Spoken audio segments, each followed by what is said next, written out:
Everything is a drama.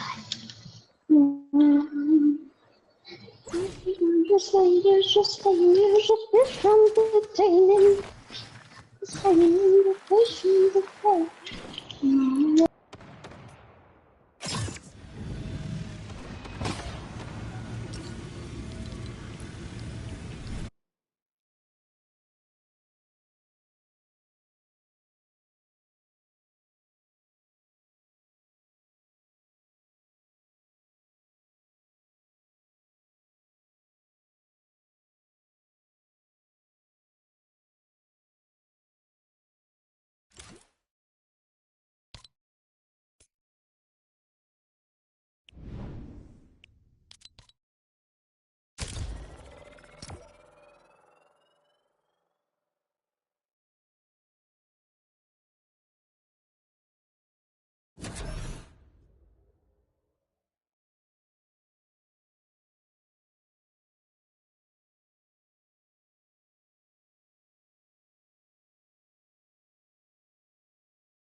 Season. I don't know, a good season. It showed that, hey, look, they're right back on track. Things are looking hopeful. But Poyo very much wanted to stop playing with Sphinx, and Sphinx wasn't really willing to let him go. So we'll see whether or not they can get back to good spirits, get back on the same page. You gotta be careful too, because this third party, the longer this one takes, you already see it on the mini-map. Inching closer and closer. Sphinx is going to get the first on the Capalot. Thanks for the little help from Vanillas. That was that third party. Slowly but surely rotating over. Convict and Vanillas have a ton of experience for Chapter 3, Season 3. They had a close shot at winning the championship into the final game as Convict lands a monster of a mammoth shot on the Capalot, trying to get away. He's using the wind tunnels, and it does look like he is going to go down, thinking outside of the box to try to escape, but it doesn't work out.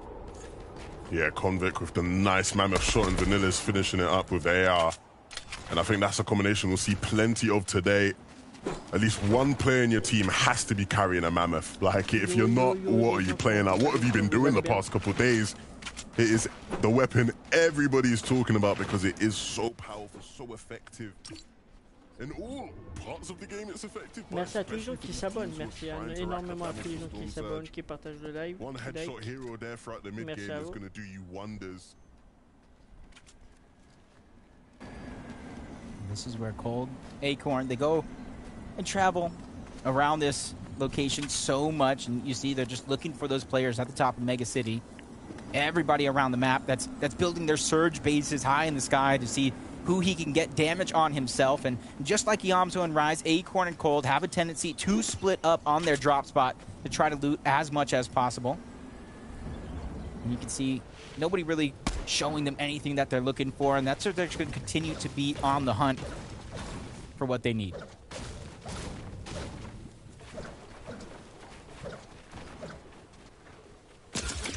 Booga and Frets here on the south side of the map where you can expect to see them. You were saying to me off camera, Jacob, you were surprised by how much space that the region allows them to control here. They command a lot of respect from their game plan. We even saw it last week when Kajitsu Crossing was contested with two teams. Booga just strolled right on over, took and gobbled up a lot of that loot, and even third-partied along with Threats a couple times. Yeah, and we often talk about people conditioning certain positions when it comes to the end game.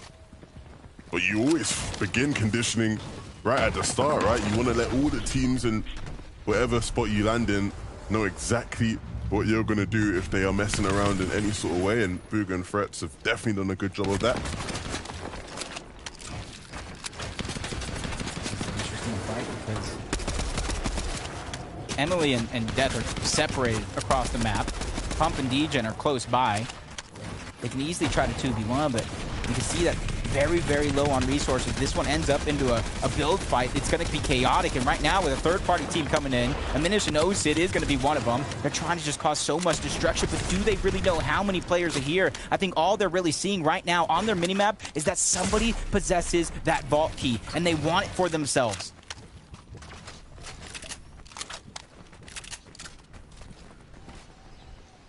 I'm trying to think. It's got to be Emily and Death on this side of the map that have it. Aminish and Osid probably see it. They're rotating along with them. It's actually Aminish and Osid. So many teams are floating over here towards that Shattered Slab vault because they see it has not been opened yet. We talk so much about the loot, but it's the mid-map objectives as well. 3 points for capturing and opening up that vault. It doesn't look like anybody's going to contest them for now. Yeah, not just the 3 points, right? The loot you get from it isn't too shabby either.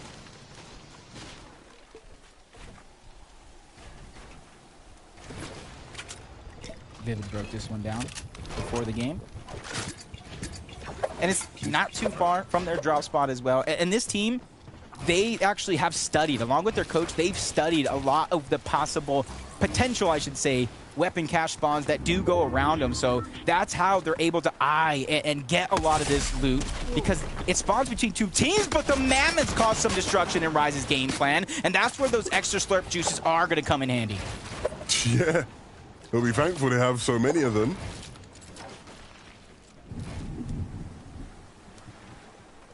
Probably Kanata and Angels on the other side. But with so much going on very, very early in the map, we talked about a Yamzo Rise. We're going to throw it over to Taco to break down their game thus far. Thanks so much, Jacob. And the exciting part for Iyamzo and User is that they are the original kings of the castle. Secluded Spire, Slap and Go split, but the castle is really what it's all about just because of the vault that's maintained inside of it. As soon as High Card is spawned, he is quickly eliminated as well, because Rise and User know that all they want is to acquire all of the legendary loot that's inside of it, from slurp juices to the mythic weapons. They just know that they have everything available, so this game could potentially be in their hands. They won the off spawn. Will they win the match? Yeah, we're going to have a lot of people screenshotting their loot every game, because I think a lot of people are going to be thinking, hold on a minute, we cannot be allowing 2 of the best players to have such amazing loot every single game. The vaults, the caches, all go into them. Great positioning and understanding of the map. It's a recipe for success that will keep yielding success as long as they can win the off-spawn fight against Meath and Sync. I feel like we're seeing a plan in motion right now. Typically, we do see this for teams to kind of get that weapon cache, and then they can keep going from there. This time around, it almost looks like they're planning to use that rift to get on top of Rift Island. So the potential is you see a lot of those arrows in the mini-map looking in that direction, eyeing, seeing, is that 15 points? Is all that loot worth, especially here in Game 1? Trashy, Clarity being there, Poyo and Sphinx right below. Bucky and Okus versus Vanilla and Convict. Those are the 2 teams waiting towards that rift. Okus gets tacked up. Vanilla gets dropped down. Convict and Bucky are in the same box, but Convict's doing a good job of trying to bounce around. But Bucky and Okus are just too much too early on. And they're a team, Levin. They're not afraid to go for this Rift Island game after game. That was incredible. The speed of that fight was just unbelievable. Both teams rapidly making their way up to the island, ascending to the top before one team went crashing down. And Bucky and Okus, like you said, are going to be a team that we see in these fights all day long for this spot. You see it here. Look at a better view from Okus's POV, but landed right with the player in his face. Vanilla's unfortunate there. And they claimed the island with ease, you could say. That was a good sky angle too, watching them all drop down. Just Vanilla's landing in the wrong box. Gets taken down. So you can see Rift Island possibly going to Bucky and Okus, who actually are positioned very, very high on the series point leaderboard up into this point. It's almost like a resurgence of Bucky and Okus. I talked about what they were doing in Major 2 and how they were taking advantage. But a new team this season, Trashy and Clarity. You see They hear all that noise going down nearby, and they're just peeking through the cone, seeing, is this something we can take advantage of, especially depending on where they're at when it comes to Storm Surge? They might have to go. Ooh. I'm going to keep my eye on everybody with a mammoth pistol in inventory, because Pledge missed right there, but there'll be a couple times today where we see people make those kind of shots, and boy, oh boy, does it hurt hard, especially if you connect to the head. And if you got the right augments, right, Jacob? Yep.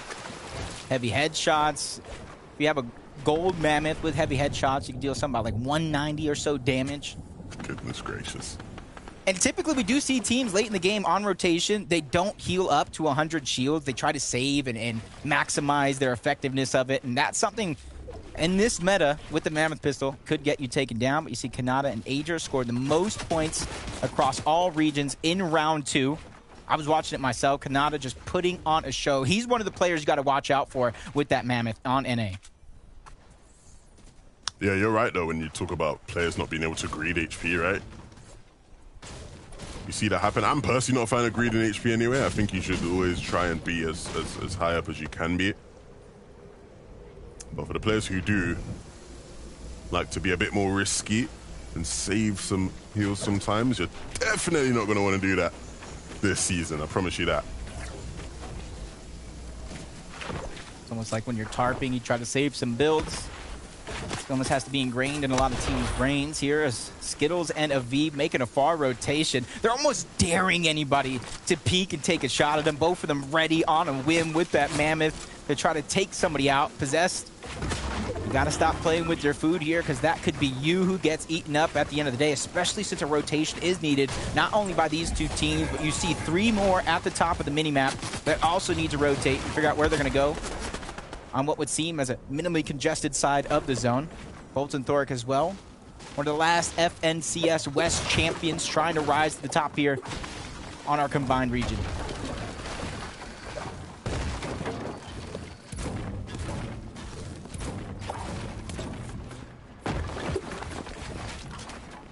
And you can see their damage right now when it comes to Storm Surge. 439 above. They already have 2 eliminations because of that early game contested drop between Sink and Minx. So for them, they did a lot of the hard lifting, hard work, heavy lifting early on in this game, and now they can just sit back, wait for a lot of those opportunities to naturally present itself as it continues on. Nice shot there from Duke. That'll be nothing more than just a warning shot for an extra bit of damage on the Surge total as they make their way onto zone.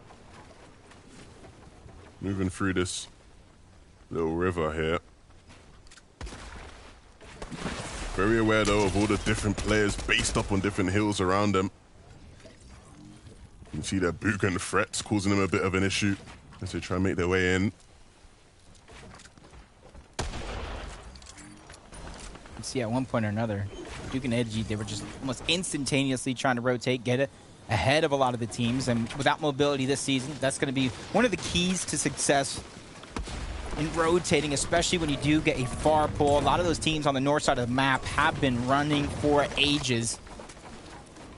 And that's where you see even Death and Emily from Shattered Slabs, not the best when it comes to those resources. We saw them in the early game scuffle with about 3, possibly even 4 teams, and add on to the fact of the far rotation that they have to go, they're going to be looking for some sort of refresh here. It's all about the information that they're gathering, and as soon as they get to zone, that's where they're going to need to figure out when and where they're going to execute.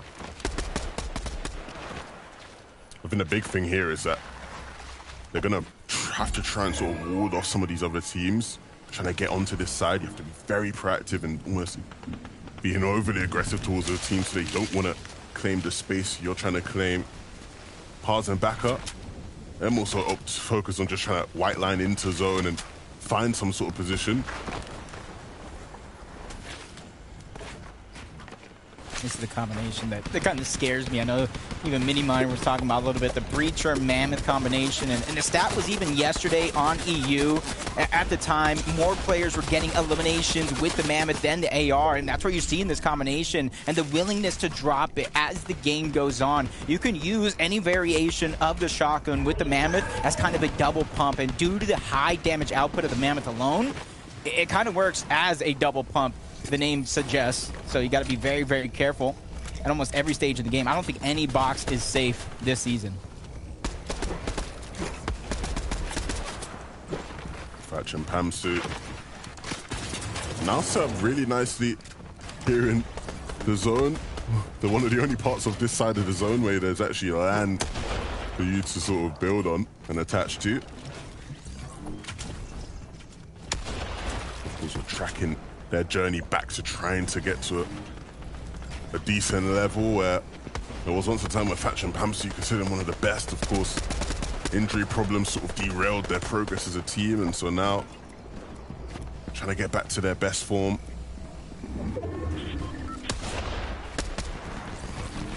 This is going to be a hard kind of rotate for a lot of the teams due to most of the circle being in water, especially the congested side. So it's going to become even more congested at the spots that teams can actually land and get any position at. As Cold gets double tagged up with the Mammoth, taken down. Cold in the blink of an eye has to try to disengage. He goes around somewhere else, but runs into another player. Luckily for him, they don't look back and take the time to try to take down Acorn, who makes the risky zipline play across. So far, everything is working out for him, other than the fact that he lost the heavy hitter in Cold. Yeah, and look, I don't want to be too cynical, but this is one of the problems that you're going to have if you aren't more proactive with your rotates. Rotating in on such a congested side of zone, late rotating in as well. This season, you're just going to get annihilated by somebody with a Mammoth running off somewhere. So Cold and Acorn may feel unlucky to have been caught out in that way. They'll be thinking, oh my goodness, the Mammoths are really doing us in. But the problem starts before that.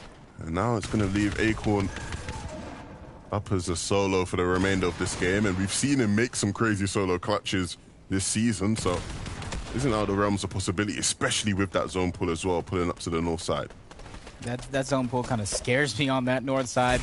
They try to take a 50-50 at which plot of land. They're going to try to base up on him, and a good portion of the lobby chose wrong, and now they're going to have to do a little bit of swimming, figure out how they're going to get across that island to the other side of that hill. Booga and Threats thinking the same thing, but for them, you know them, you can see it here. There is nobody on this side of the map, but the thing that makes it hard is everybody's already based up on the island, ready to go towards the zone, so timing here has to be perfect for Booga and Threats. Let's see how they do it. Rise and User are sitting in a nice spot. They're not going to have the same worries as Booga and Threats, and they're going to just begin to move in as well to the part of the zone that is expanding. Again, we're talking about teams being proactive. A lot of people right now focus on taking shots, stealing damage for Surge. These guys are focused on where in the zone they actually are positioned. Edgy and Duke not looking in the strongest of positions, and interesting. Booga and Threats having to come in a bit later, using those zip lines, but not actually really being punished for it other than a bit of HP being lost, and so now they can start to build up for height without really anybody being there to contest or stop them. Wow, just a great rotation, preemptively popping the slurp. Knew they were going to stagger, but the zone pulls all the way back. That could be a blessing for some, is now you get to recycle some of those builds. Kanata and Agers all the way down low towards the low ground. Builds aren't going to be too much of a worry for them. It's about extending themselves upward, getting off of this ultimate low ground, and figuring out how they're going to be one of the first teams to rotate, because they also have that front side of the zone. As it begins to pull, Acorn and Cold, the duo of them both, but it's just Acorn this time around, trying to move around as a solo, and he gets tagged up yet again with that Mammoth. All his shields gone just like that, having to take an extra second, but with the zip line ripping through those builds, really thinking outside of the box to try to make this rotation possible. Yeah, Acorn is struggling now. Pressure on this layer, pressure from below as well. Needs to have a moment to breathe. And I'm surprised that team there hasn't seen him through the metal. We'll see how far he can get in this game without being seen in that way. Duke and Edgy still moving through on the backside of this zone, sort of patiently waiting to see if anybody can sort of surprise themselves, and that's exactly what will happen. Edgy with a nice find onto Revise.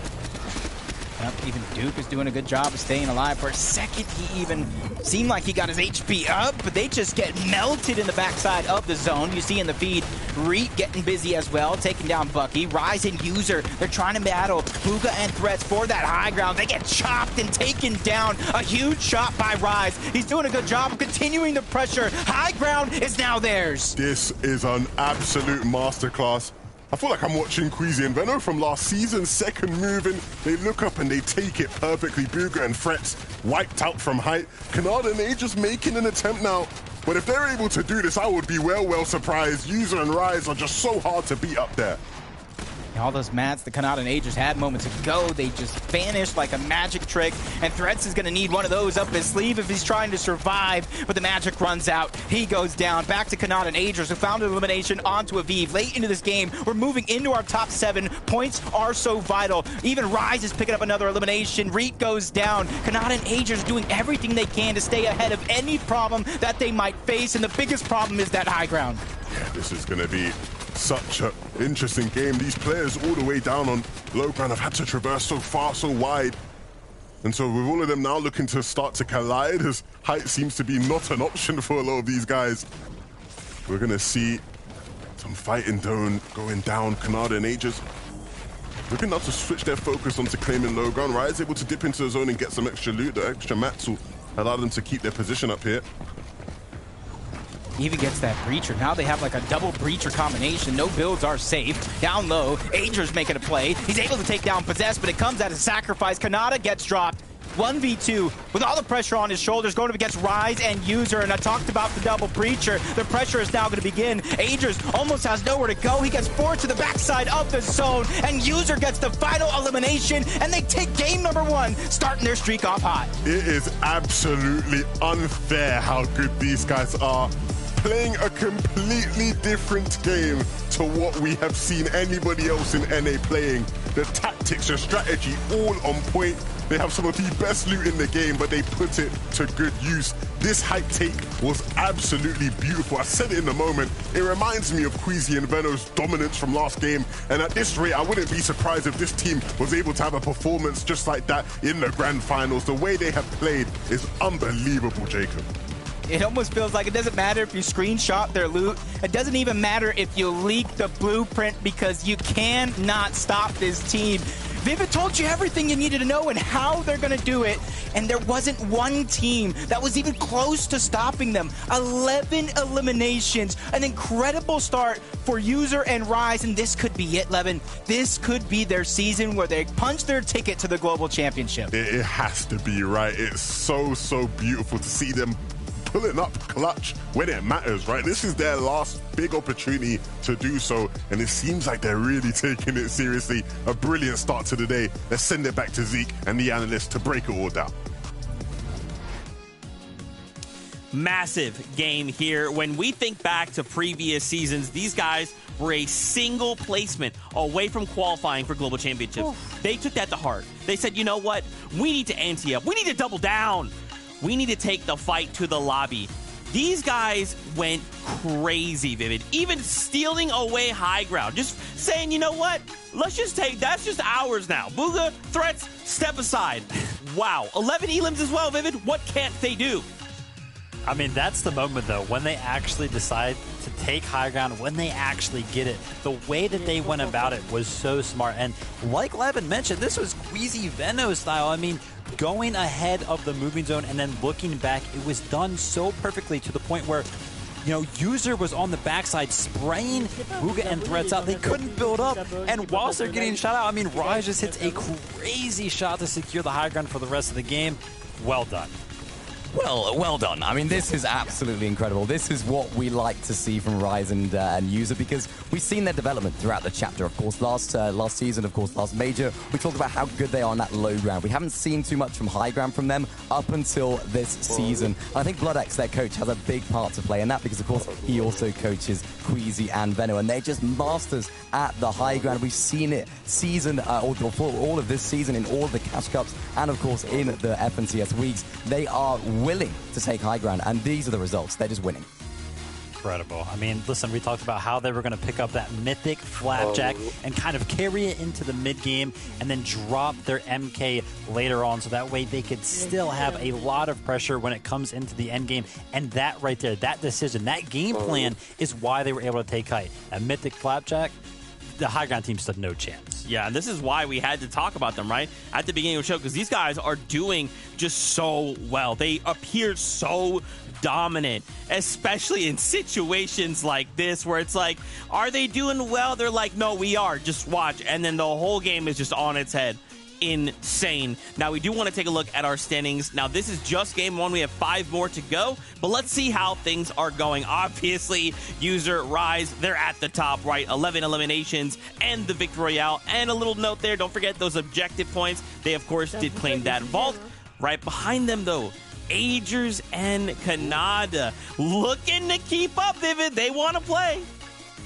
I like this, and I like this for one reason, because Kanata just told us in an interview that, listen, when it comes to Storm Surge, they're going to switch it up a little bit. No more of this basing up stuff. Let's go look for some people that we can prey on and get some sneak shots in, and it worked out perfectly this game. Yeah, and he spoke about it. He spoke about, of course, that mammoth pistol. He had 2 of them in this game, so he was definitely feeling the aim with that particular weapon. And, of course, these guys are uncontested at racetrack. I almost feel a little bit more confident in them being uncontested than, of course, User and Rise, who are contested. So if User and Rise can't consistently win off spawn today, then they might run into some problems. But for Canada and Ages, a perfect start, because when the User and Rise are in the game, there's absolutely no chance for anyone else. Yeah, they are definitely going to make it difficult to try and operate, right? It is a lot like, you know, in that way, right? You know they're in the lobby. Suddenly, you just aren't allowed to play because he's just running around dictating where you can and can't go. These guys are doing that. Let's take a look at the standings again. A couple more duos to highlight here before we jump into the next set of games. Remember, once again, 5 more ahead of us, but let's take a look. We see in that 3rd place, we watched these guys. They were holding on, 5 eliminations, the 62 points, so high up in that placement. Even someone like Baka and Pars, right? These names that we're kind of used to seeing a little bit week to week. Pars, I feel like, when have I not seen Pars in a lot of ways? Like, this guy's just been around forever. I want to see the high placement coming out after today. Yeah, duo definitely to keep an eye on when it comes to making it to the end game pretty consistently. As you can see here, it's going to be the low ground that's going to be favored by this duo, because once they get a hold of it, mechanically, they can do very, very well. Yeah, they really can. And what I noticed about this duo is they're actually reusing some of those builds from all the other teams in the mid-game to rotate. Of course, with this Mammoth pistol being in the game, everyone is overbuilding in mid-game to try and guarantee that you're inside of the zone. Backroom Parts just thought, you know what, we'll just use those as our own rotation. And that's what got them into the late stage of the game. And that's why they were able to get a solid placement, even without too many crazy refreshes. I do want to highlight as well, Booga, Threats, they're in 10th place, right? Yep. Now, envision this game had gone differently, right? Envision a game where User and Rise did not turn around and just 166 them to the dome with the Breacher and just say, you're done playing. Nice try, stop, right? Like, even in a situation like that, these guys still end in 10th place, Vivid. There's so many big names that are just going to make serious impact to these standings over the next 5 games. Listen, you're talking about Booga and Threats right now. Let me take a second to tip my hat to them, because, you know, me and Minnie, we were talking as that game was going on, and they were like on an island, and they had to rotate into like 40 players, and we were like, yeah, how are they gonna do that? And it was genius. They went ahead, tanked the storm, took a late zip line ride, and then they were on high ground, which of course we know how that ended up, you know, working out later on, but they had it. I loved seeing that from them.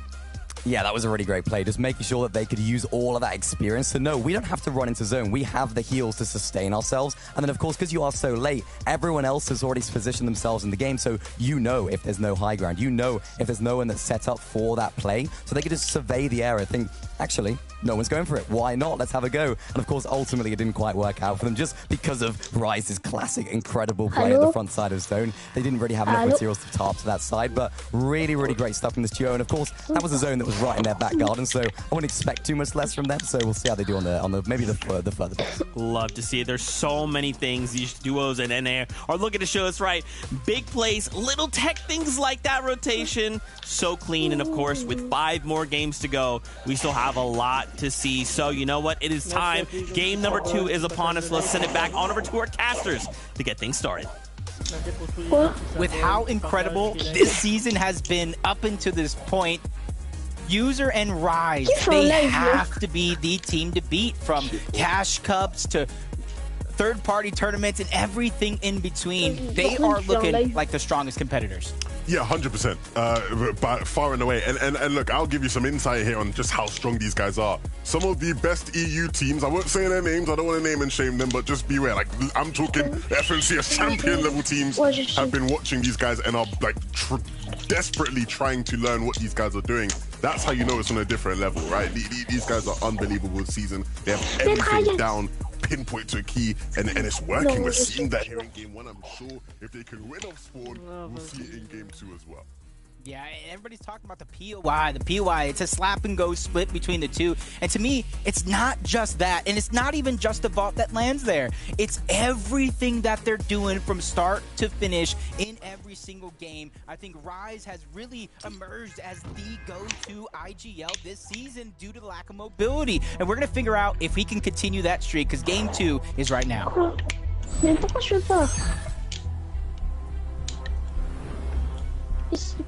Game number 2 begins, and we have seen plenty of top-level NA Fortnite already this weekend.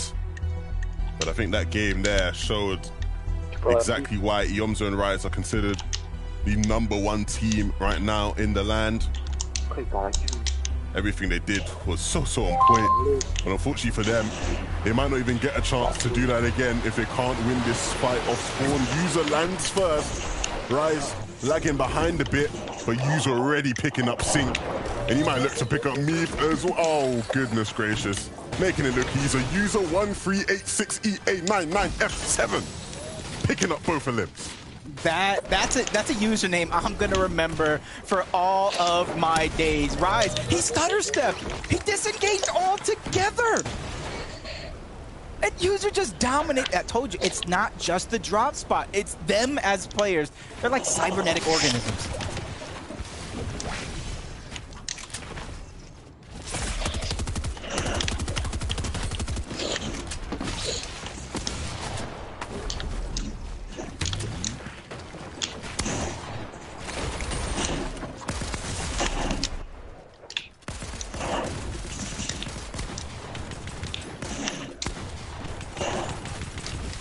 To get this limb.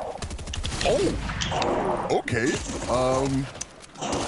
Interesting. Well, Quanti won't be getting that one. And so now there's actually a real chance here for Larson to come out through and win it. He's got shield. Chip doesn't. Mario, how does that happen? Quanti and Chimp. I think that's a bit of a choke from them. They shouldn't have won that, Jacob. It looked like Peterbot was playing it creative there for a second, trying to go for some highlight plays so he could upload it later, going up and down the zip line, trying to make a cheeky wall grab, and he goes down. But the lucky thing for him is before he goes down, he at least took down Quanti. And the thing here is that Siphon didn't necessarily help Chimp at all. None of the mats, because Larson knew exactly he was weak, probably had Peterbot screaming in his ears to go, and finish that elimination. Quanti will be kicking himself there, because there is no reason he shouldn't be picking up that limb. He already put in all the hard work. All he had to do is just hit him like once or twice with a couple bullets and it would have been done, but apparently not here. So Peterbot and Larson's story will continue, and that rivalry will continue. Of course, Peterbot was playing with Quanti and decided he didn't want to play with him anymore and he would instead play with Larson. Now both these teams contesting each other off sport, and that is always interesting to watch that kind of rivalry happen. And the thing is, I'm not sure Peterbot and Larson know how lucky they just got. Reed and Ritual were ready to clean that one up. They smelt the weakness, and they were going, but Tony and Cat just beamed them with the MK Alpha from the side, stopped them in their tracks. And now everybody here is going to have to think about what they're going to do because Tony and Cap, they got their surge. They've done what they needed to do in this position, and they're just going to disengage and go on with the rest of their game. I like it.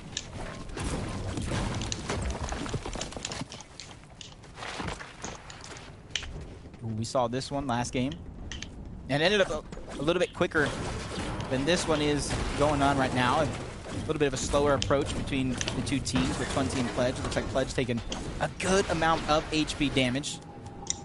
So they're just going to take their time, be a little patient. I wouldn't be surprised if both teams even disengaged out of this one, trying to give themselves a better chance on the day. As you see Booga and Threats. Nothing different going out between them, and already it looks like somebody's just hiding towards Kenjutsu. That's Pal and OMG Me Too towards the bottom. I don't know if Threats Booga know they're there, but this could be a good opportunity with the high ground that they have. You add in the Mammoths to do a ton of damage on their opponents.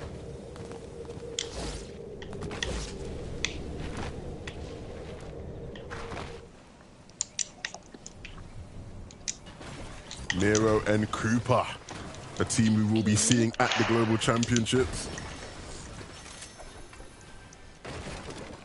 I was a little surprised to kind of see them switch drop spots, but seeing where they're at now, I get it.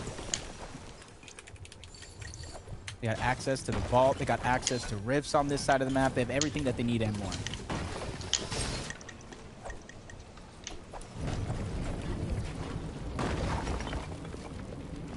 One team that's taken a passive approach back on over towards Lonely Labs. We talked about the capture point.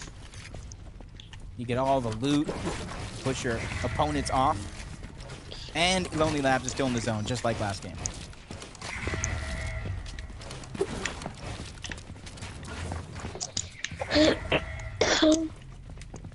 Just dipping their toe in to test the waters. Is it too cold? Is it warm? Nobody really ready to make that plunge into the deep end just yet. But the longer they take, you see that Lonely player toward the north side of Lonely. Potential for surge there.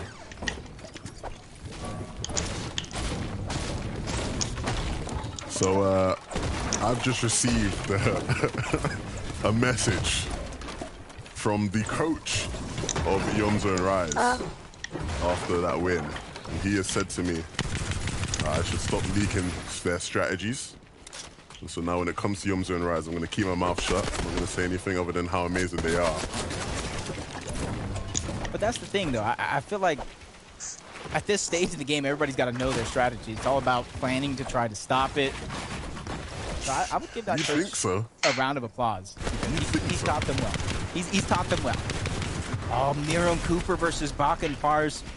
Two heavyweight of teams here going at it. Cooper is going to get dropped down low, but he at least takes down Baka and the Siphon. But a flank from Miro is going to take down Pars as well. It's over just as quick as it began. That was a really nice shot to close that one up by Miro. And of course, that 5x in his name, just reminding all of us who he is, that we shouldn't ever really be counting him out. Always capable of turning it on when necessary. Blake and Macquid back here over at the Lonely Labs. We get to see part 2 of this battle between these teams. And this time around, it's lasted a bit longer, it seems, Jacob. We're deep into the game now, and these guys are still going at it here. Yeah, and Blake and Macwood, they have the advantage here. That third party did come in, and they took down 20's teammate Pledge. But he kind of has to stay over on this side of the map. Luckily for him, Zone is here, so he does have a lot of time. But you see the strategy coming out from Rise and User. Yet again, you see the 3-weapon loadout, the Flapjack, the MK Alpha, and the Sharp Tooth combined with 2 heals. They know somebody's here. BQ-defied towards the top, Digital towards the bottom. I feel like they won the first game of round 2 yesterday or the day before. And they were on fire ever since. Same thing for Rise and User. Nobody really wanted to bite off more than they can chew too early on, especially since Rise and User are approaching from the low ground. Yeah, what can I say? So by order of Blood X, I can't comment on any strategy here. So I'm just gonna say they gotta keep doing what they're doing and move it on. Frets and Booga.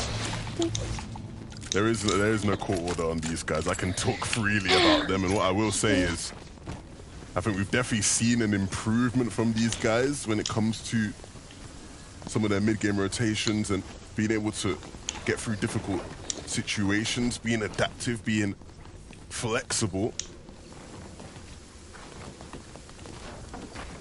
They've seen almost every facet of every game so far. Because they land here and there's not that many teams, they command a lot of respect. They only have those 2 eliminations so far, and you see them taking all the time in the world, but with Pledge still alive, we're seeing how it happened. The 3-2-1 coming out from Playify and Static, Mammoth and the MK down in the blink of an eye. And you're really seeing the Mammoth this season take over these games. No more peeking for no reason. You have to make sure that every second you spend in the open is a second that you're at least watching your back. Don't peek him. It's just so it's like having a sniper rifle, but that you ain't got to worry about like the bullet drop stuff. You know, it's like you finally can be Thomas HD without having to be Thomas HD. I think you're right, because sometimes I'm feeling too nice with the Mammoth myself.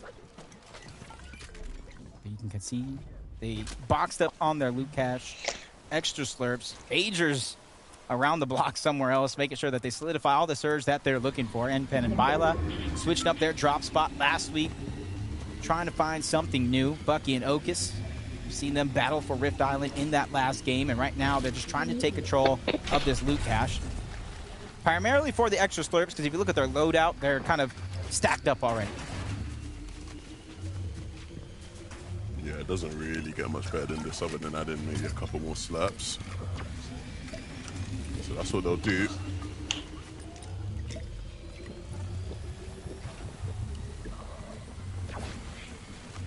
Eight of the top 10 teams from week 1 are competing today.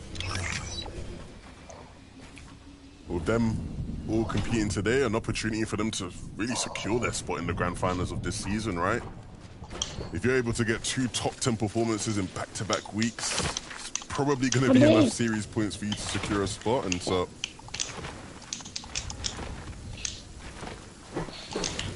that's the thing. While some teams had that good week number 1, others are going to have a huge performance here. Fatch and Pamsto being one of them. They missed out on that opportunity. And now, so that they don't kind of put themselves in a tough situation, I think a top 10 performance is going to be needed. Otherwise, it's going to be all or nothing in week 3. And right now, you're seeing it kind of break down. They spot Blake and Macwood in the distance. The Mammoth pistol out yet again. And Blake gets caught sleeping and gets put down for a nap. oh man, it's just so brutal, Jake. What can I say at this point? You saw them lining it up, and from that moment onwards, there was nothing Blake could do. Caught out, lurking in the shadows, Pamsto and Fatch, perched up on that hill, just watching their prey prance about with not a care in the world before sending them right back to the lobby. And now they have the least congested side on the southern portion of the map. And as a lot of teams are looking to get Storm Surge, throw it over to Taco to see how these teams are getting their Surge. Well, if it's anything like what we just witnessed, Jacob, Kanata certainly keeping his eyes still set on the Mammoth pistol, even taking full advantage of the vending machine available at Racetrack. We know that they're uncontested at this drop spot, so Kanata obviously trying to acquire as much heavy ammo as possible off that vending machine just to ensure that he's set for this Mammoth pistol, even utilizing a hollow chest in order to upgrade to an epic Mammoth pistol, and we see him getting some really nice tags onto Bucky. If there's anything, he's confident with his shot on this Mammoth pistol. Really seeing the Mammoth pistol shape up this lobby, and it makes it to where awareness is so much more important than it has ever been. Obviously, you want to be aware of surroundings, aware of teams, aware of players next to you on rotation. Now you need to be aware of players almost 100 meters away, which is quite difficult for a lot of these teams. I think the problem is, though, Jacob, right, is that players have already had to be aware, right? You know, from the beginning of time in competitive Fortnite, you have to be aware. That is just the nature of Fortnite. The problem is in most cases, if you do get caught up with being aware, you can recover to some extent, right? You might take a couple of times and you're like, now I wake up, now I know what I'm doing. c'est quoi ce bruit là? Sérieux? Ouais, voilà, les gens ils I think the combination of the mammoth and augments, and then if you have your teammate there with first assault, C'est quoi ce bruit tout d'un coup? Ouais, Wow. c'est quoi ce bruit? Ouais, voilà, ils sont sérieux là, les gens you avec. see Bucky and Oh, c'est Ocus. abusé. Je sais pas moi. Ouais, oh, je suis en live sur YouTube, mais ça fait compte des bruits Another bizarres. game where they're up here and they're Ça winning the abusé, fight ça. on Rift Island. Attends, We know this is what they Ah, want to mais do. je suis en to live. game off the Pourquoi t'es en game. live là? See here in Oui, this je suis en replay, live. hitting massive shots to be able Mais to le do mec, that. That comme, peak par there contre, from le mec, Bucky is Non, mais je sais pas si c'est par un contre, je mec sais ou pas une comment, meuf. comment là, il peut mais- crier comme they ça. rightfully will claim that Rift Island.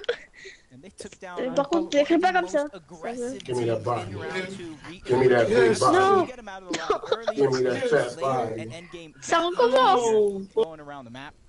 Duke and Edgy. They already have Vas-y, moi je eliminations, coupe so le canal de jeu. Hein. Salut. they're gonna go Rumble Ruins this time around. Much different drop spot than the Steamy Springs when they won their Non, mais sérieux, c'est FNCS abusé, championship, but it c'est just goes to abusé, show sérieux. Le mec, when the il- changes la come personne a around the joué, map, sérieux, the non, new mais allô, meta, quoi. different weapons added into the loot pool, you're gonna have to mais change c'est up your grave, game, and les for gens some comme that means ça. changing up the drop spot altogether. Voilà, on peut même pas regarder la FNCS tranquille. Et les gens ils sont You asked me obligés this de faire yesterday. des Where bizarres. do you land, Jacob? What's your drop Non, mais spot? sérieux. Non, mais allô quoi. Typically, I have a rule that I don't pick the drop spot because I have a lot of bad luck that likes to follow me around, but Bad luck or you're just bad? in this season, I would have to say maybe.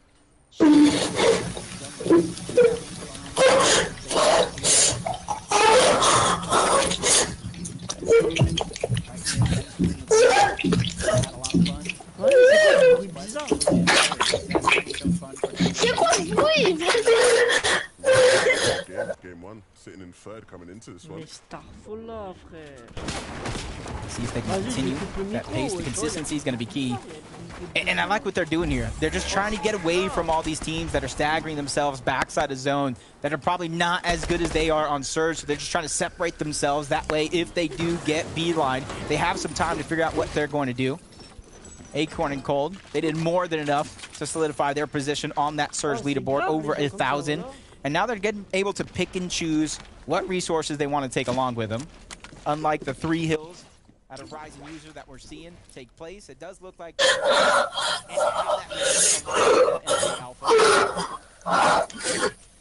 game changer this season. We're able to see those extra heals getting tossed. They don't want to go back in the zone for them if they need them, so they're just trying to toss them into the zone, kind of something in their pocket for later.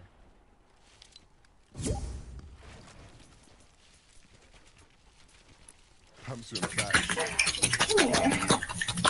We talk about good loot, doesn't really get as good as this. They are looking really nice. 4 slots in inventory of Hamster max materials. Of course, mythic munitions, giving him that mythic pistol. Pump that hits very hard, and then of course, well, most people will say it's the best weapon in the game right now, the Mammoth in hand. That's a really nice setup to have going into this game. Yeah, and you take note, they were just going deeper into the zone. They know that south side of where it's at now is going to get congested by a lot of the teams, particularly NPen and Bila, who are going to be forced to travel north. First, they're going to pop that slap splash. That way they can get as much distance covered as possible. This season, due to the lack of mobility and the addition of the Mammoth pistol, you really don't want to get caught behind a lot of these other teams, because that's where you're going to get stuck. You're going to be forced to box up, and then you're just kind of stuck. And that's why you're seeing a lot of these early rotations from our top teams.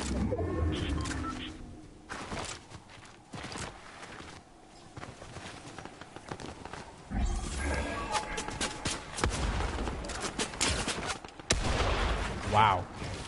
Narrowly missing that shot. Oh, I can already tell right now. Threats has the augments. He has the swift reload with his pistol, so that Mammoth is going to be able to get used quicker and quicker every single time. And that's the thing this season. I talked about it yesterday, talked about it again today. You could actually combine a lot of your augments to kind of up your game. You know, you combine soaring sprints with glider redeploy, and that allows you to kind of redeploy while you're sprinting. We talked about the heavy headshots with the Mammoth. I think this season allows for a lot of flexibility in your game plan. Yeah, for sure. Bila caught, trying to run his way on in. Gonna be expending a lot of wood to just try to stay alive. What do we have here? Peterbox.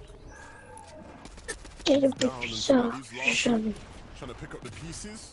Ooh, gets caught out behind his peak there. C'est bon, il a arrêté ses conneries, l'autre là.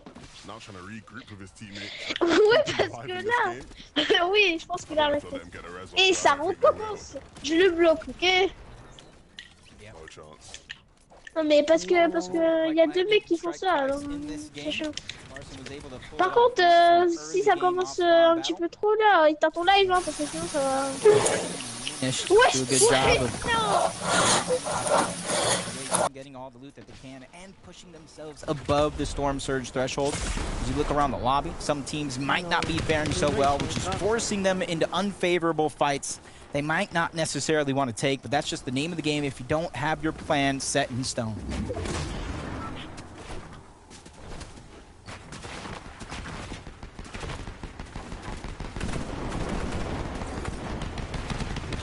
Canada running their way on in now. You see him, Aegis just looking side to side, making sure nobody's got his eyes out on him. And they found a really good timing because there was really nobody taking any sort of shots at them. Everyone focused more so on their own rotations.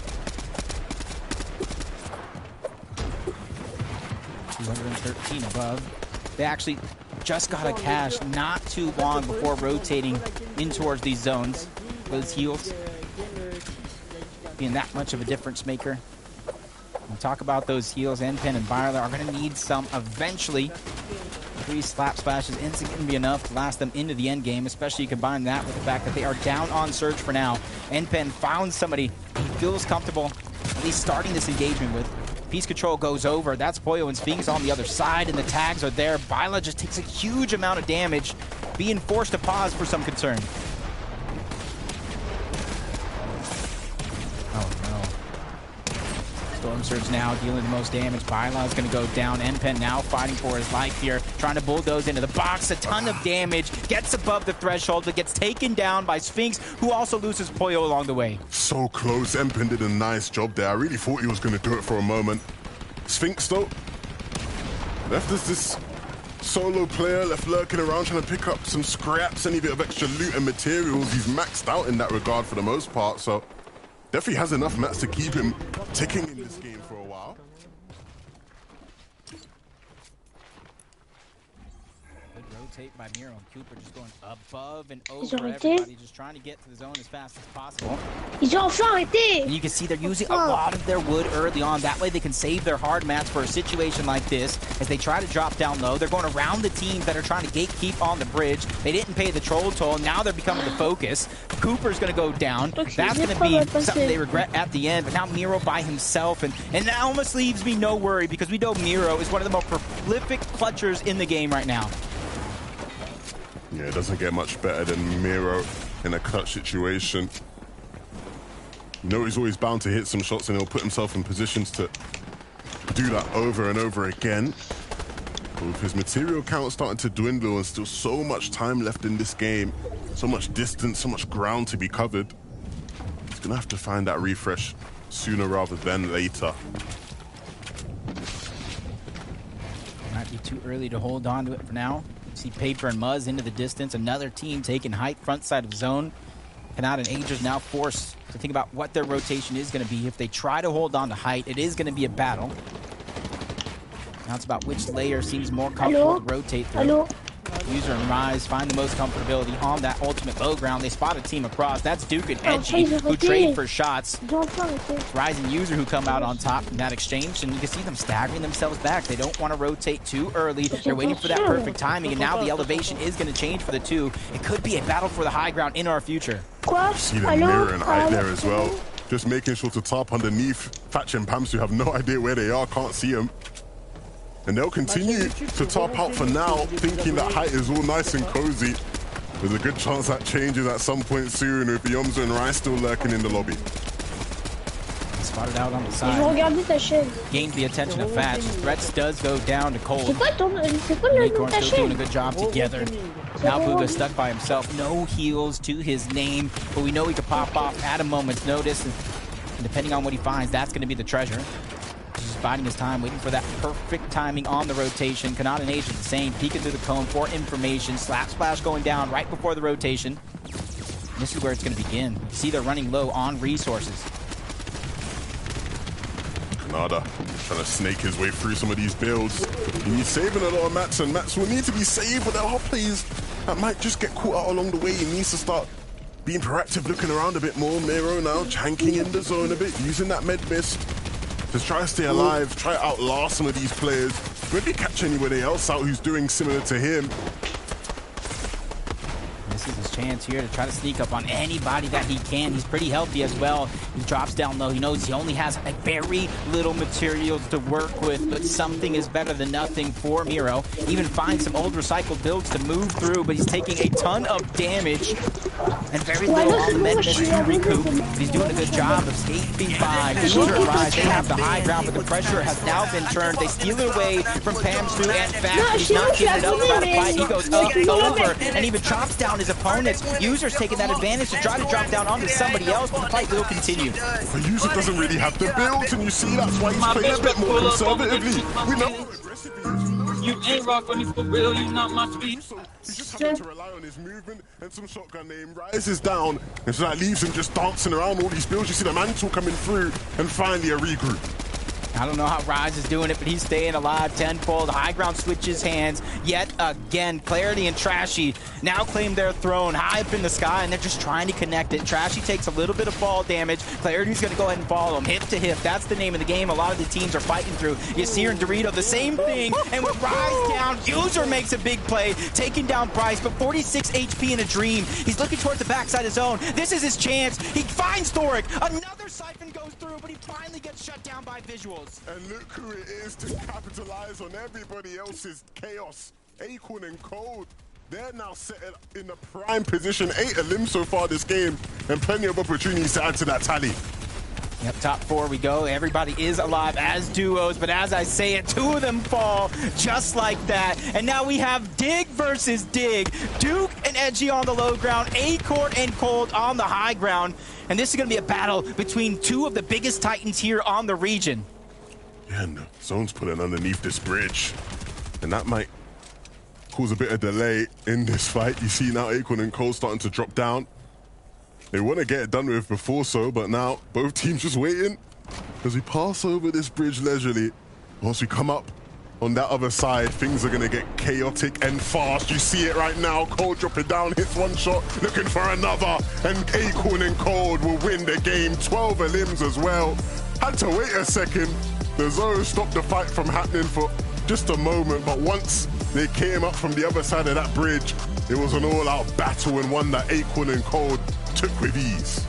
Yeah, you said it yourself. It was a little pause as it goes underneath the bridge. Cold waited a second, and that was it, because he went down, he hunted, he finished it off, and even heard a mammoth shot being fired. So we're seeing it huge in these end games, even in these 2v2 situation. And there it goes yet again. Down goes Duke. Down goes Edgy, Cold and Acorn. Even though they already have their championship spot, they already have Major 1 underneath their belt, and they are hungry for more. Yeah, look, I think with Rise and Yomzo being so dominant, with Yomzo obviously he's the fragger in that team, he's the one a lot of the time making the highlight plays. I think Cold is looking at the region going, hold on everybody, I'm still the best player in this land. And those final moments there, those couple of shots, a big reminder of just what Cold is able to do. Acorn and Cold, one of the best teams in this region, and they're showing everybody why. Yep, and after 2 games, you're seeing a lot of teams really separate themselves from the rest of the pack. But we're going to throw it over to Zeke and the gang to break it all down. Acorn and Cold are here just to play spoiler. They're like, hey, we already got our spot, but we're just going to make sure we continue to assert dominance.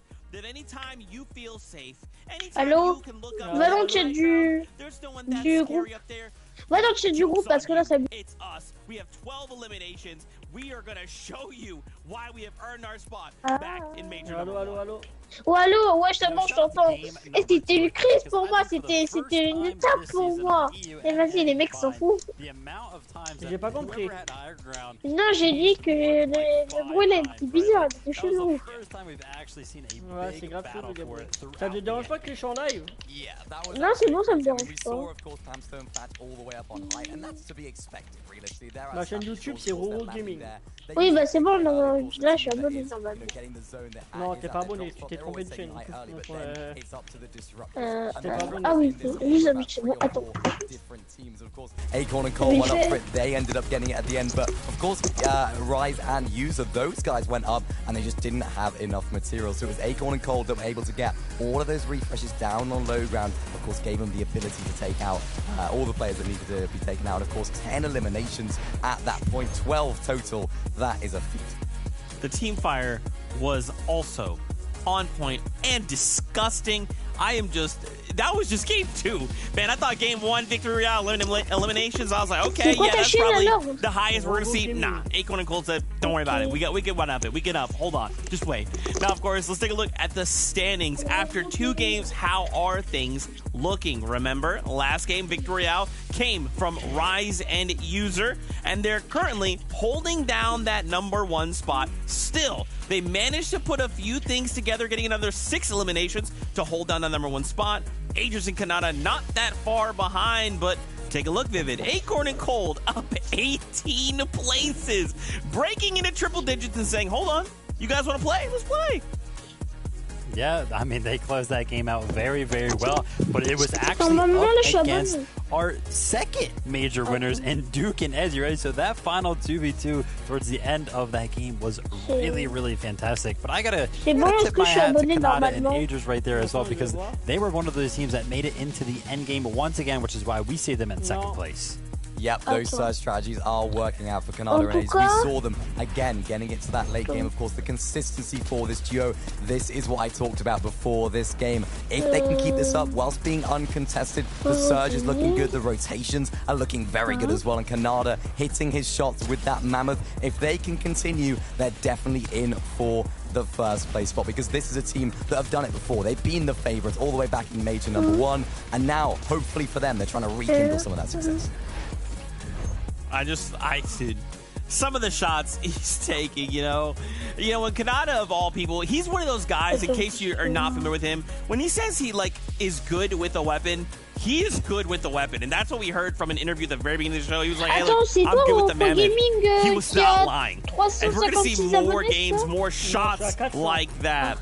Wow. Okay, a couple more duos to highlight before we jump back into more of the games. Of course, User and Rise as well. We have to talk about them. Again, this is a duo that missed out on qualification back in Major #1, and they are hungry for that spot to Global Championships. This is that time. I feel like if they can just put together a good day today, Vivid, we can very well see them competing in Grand Finals just 2 weeks from now. Yeah, and the strategy is very, very clear, and I think it's working out so far, right? They're making it into the end game. We think their mid game, their early game is very, very strong, even considering that they are contested. That high ground attempt take right there, I mean, only like 20 builds to work with on each of them respectively. It just ended up not being enough, so I gotta go ahead and question that decision myself just a little bit. Maybe, find a refresh before you go up for that. Nonetheless, still, another great game out of them. You can't question their confidence, though. These guys are feeling it right now. To go up with 20 builds and just bank on the fact that you are going to take out those players on the high ground, that takes some doing, and that's a really, really great aspect of this duo that we haven't really seen from them before going into this season, so I'm excited to see if they can continue that today. And I want to put your eyes here. 8th place, Pamstu and Fats. Remember, these guys missed out last week. They did not make it to finals week of last week. Now, they are looking to say, okay, with Pamstu's clutch, we have to be here. We have to make plays. We have to put points on the series point leaderboard if we want to continue our FNCS run. They did have high ground there for a while. Though we did see the great high ground shakeup, they still know how to hold that and make it work for them, Vivid. Yeah, this is very, very exciting in my opinion, right? They know how to go ahead and take it in one of those earlier moving zones, so I definitely think we could see them up there again and definitely take home a victory royale as well. Yeah, they just couldn't get those refreshes when they're up there. Of course, when you're all the way up on high that early on, all the teams down below, they're getting all the refreshes while you just have to use what you have. Very, very difficult stuff for them, but I'm excited for them. Absolutely. Well, with 4 more games to go, let's keep this running. I want to see more action from NA, so our casters are standing by with game number 3. Look, Zeke says he wants to see more action, so we're going to give Zeke what he wants. He's the boss around here, isn't he? So look, 4 more games left. The first 2 have been just star-studded, right? We've seen the best of the best teams in the region showing up in the end moments. Really, really big, Jacob. Yeah, and these are the thing that really separates a lot of our heavy hitters against everybody else is showing up in these finals lobbies, in these round 3s. It's great to build that momentum in round 1 and in round 2, be at the top of the leaderboards and go into those finals, but those series points, this is where you gather all those points to move up those leaderboards and get into the grand finals. So for some of those teams, this is the last game before the half and the last chance to really give themselves a cushion or make up for lost time. Yeah, I think a lot of these players are starting to get a good feel for the lobby and what it is going to take to be able to win these games, or at least accumulate a good amount of points. And I think consistently throughout the first 2, we've seen certain teams just do things better than others, right? When you look at Bucky and Okus when it comes to the vote, of course, all the high ground action, so much going on all throughout the game, and even more coming here in game number 3. En fait, comment dire, je joue à Fortnite, mon père joue à Fortnite. Ah ouais? We're ready here Et des fois, for non mais des fois il fait des go around before the half. Game 3 of 6 on the day. We've already seen some contested fights right out of the gates, separate a lot of the teams. Oui, and we're oui, gonna see je it sais, here oui, je yet sais, again. comme le mec Meeks and Sync, they need to be able to fight back, and right now they have that first MK Franchement, Alpha. They get it grabbed on the other side. They didn't get the loot. Rise versus Meeks. There goes the battle, and it looks like Meeks is going to get the first knock. Sync's there on the other side, but a trade between User and his opponent. Sync's doing what he can, and this is where it is. What's the loadout looking like on the low ground? It's all up to User with just this pistol in hand. And that is going to be so crucial because Sync only has an AR, and I think User picked up an SMG as well to use, and he might even pick up Rise as well with the res. Tout le monde a 0 kills, c'est comment? This is where you make the decision to try to go back in with all the time that's wasted, or do you try to disengage? It does look like he's going to choose option A, try to finish what he started, but it might be the thing that does him in the end, especially with only a Havoc suppressed AR. Just like that, it goes and happens yet again. Rise and User win the fight. So close, yet so far for the console duo. And unfortunately for them, in a game where it looked like potentially they were going to turn the tide, it is not going to happen. And of course, even User taunting as well after every single win, right? Emoting on them. I think he actually even tweeted that he's going to be landing at the Sakuda Spy in the Console Cup. Some unnecessary trash talk from him there. Leave him alone. FNCS is yours. Let them have the Console Cups, Rise and User. No need for that. That's just going to be fight number 2 in the Console Cup if it happens, because that's what they're practicing for on that side. But Swirl's already down. Aoxy's playing his best game of hide and seek here against Bolt and Thoric, waiting for them to get bored. But since they know that he's here, it's only a matter of time before they find him. And it does look like they're going to search every single nook and cranny until they figure out where Aoxy is at. But one that's went each way, 1-1 between the two, Peterbot and Larson versus Quanti and Chimp. Peterbot this time just disengaging just a little bit.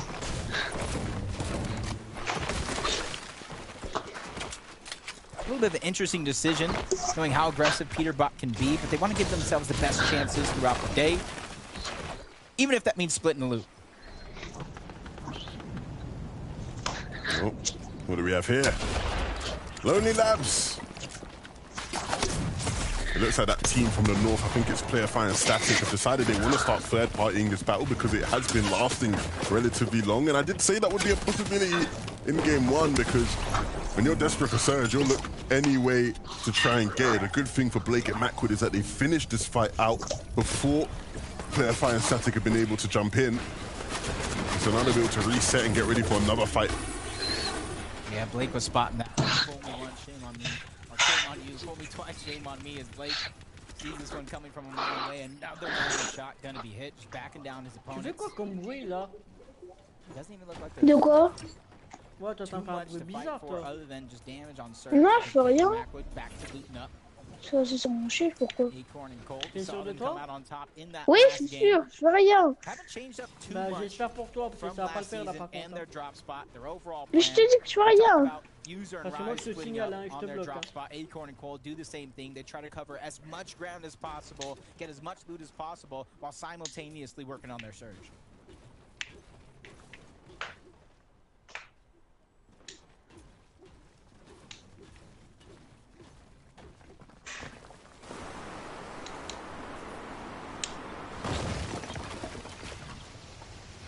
side of the map. The next Degen over towards Shattered Slabs. Does look like they might try and split it this time around. Or at least up until the vault spawns. That's when things might change up just a little bit. It's Emily and Death that also spawn towards the south side of Shattered Slabs, if they're even still here.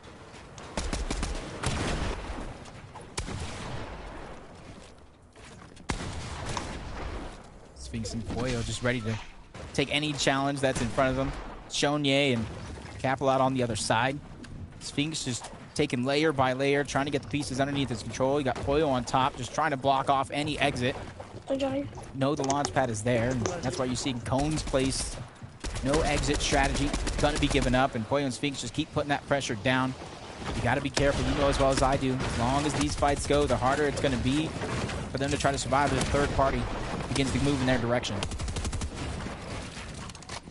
Yeah, and the thing is, based on how these games have gone so far, we've seen Poyo and Sphinx make it deep into games, but it's been cut off of them at times due to bad surge management. And so this fight is so crucial for them in terms of being able to get some damage and stop them from having the problems they're having when they get later into the game. Disengage from one fight into another. Peterbot doing a good job of making sure Larson has an exit towards the back, and a nice shot being fired as soon as he hops over. Tony's gonna go down. That one's gonna instantly be cleaned up. Refresh and Siphon Matt's going on over, and a quick peek from Larson as well.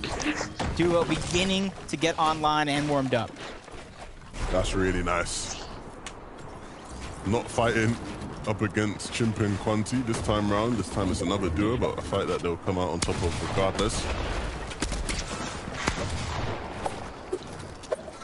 Wow, not easy. Just push Reap back.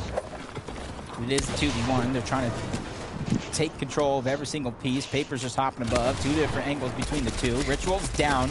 Reach trying to return. Starts the res, but gives away his position, so that one's going to be impossible as Muzz and Paper continue to push forward.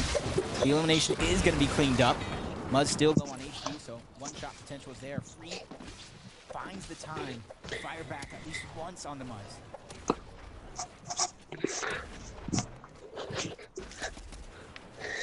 Quick movement between the two. They're just cutting off every exit, every play Reed tries to make, and now pushing him back towards the outside. Third party's coming in as well, making it harder for him to survive. But a nice shot on the Paper. Peekaboo goes around, deals damage on the Muzz, but the quick spray, Reed's gonna go down, but the third party, the focus comes in. That's Chubbs and Bryce on the other side of that mountain. They give them time to stabilize their position here. They feel like they probably already got a lot of damage on the Reed, so their job is done. Yeah, and I don't mind that, right? You don't have to overextend, you don't have to be ambitious. Get some damage, get an elim, and reset.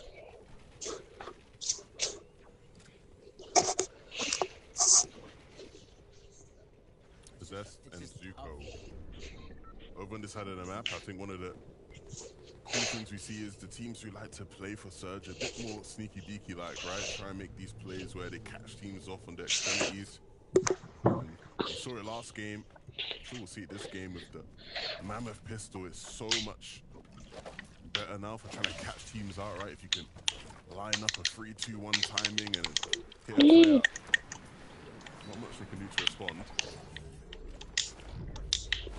It's almost like any AR, any combination of long range mixed with that Mammoth is going to be a 3-2-1 one shot between the two. Poyo and Sphinx.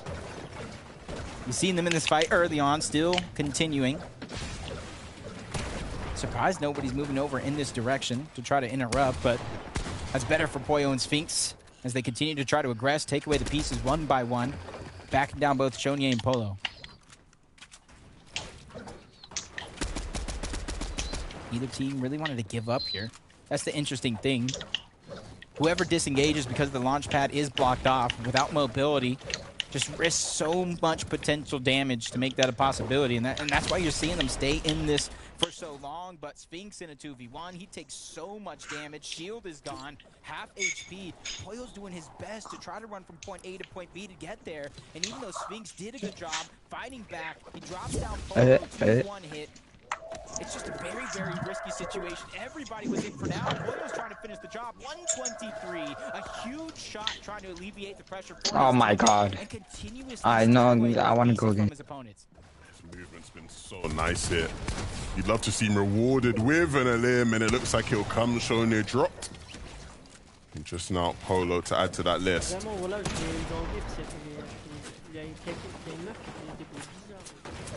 Even though it looks crazy that he dropped the blue mammoth for the green one, you can see it's just out of ammo. Getting ready there to get pushed in that quick moment. Wish he would have kept the green one because at least he was able to fire back, but now he's in a tougher position than he was in just moments ago. Even though they picked up that elimination early on in this game, that's just not enough for them to survive. Pollo and Sphinx still making their way into the box, and you see on the bottom left of your mini-map, third party now even throwing some shots into that direction as well. It's one of those fights that it's just hard to see either one of these teams coming out on top, regardless that Pollo did able to get away. Sphinx was able to take down Pollo. But there's just so much resources, heals, materials, everything was expended just for that.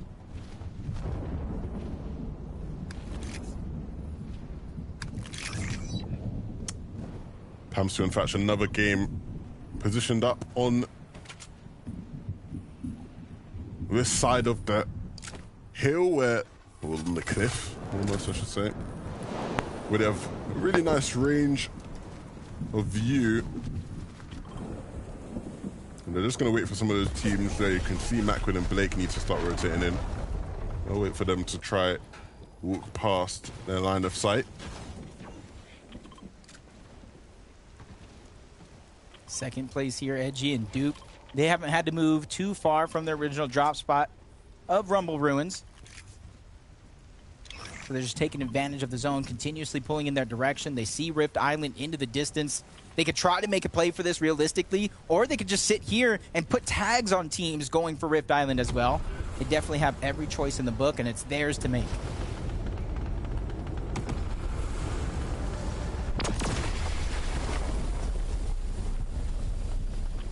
See the pre-rifts going down. Osid and Aminish. Baka and Pars being the first two teams trying to make a play.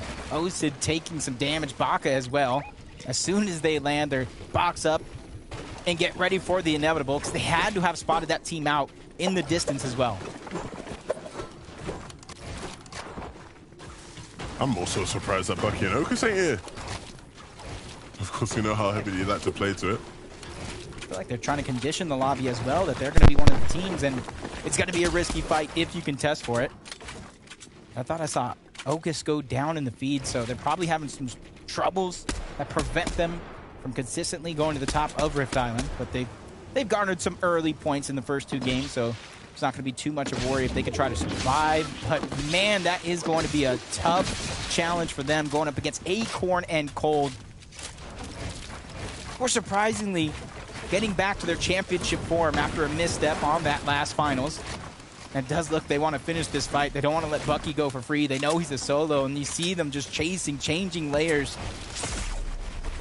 I think they heard him disengage towards the low ground, and that might have been the shot to save Bucky's life. The Mammoth coming in, tagging down Cold, but no, Acorn doesn't want to give up just yet.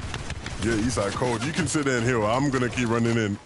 And that might be a mistake for them, because you see a couple of shots traded, and so Acorn now choosing to show things down.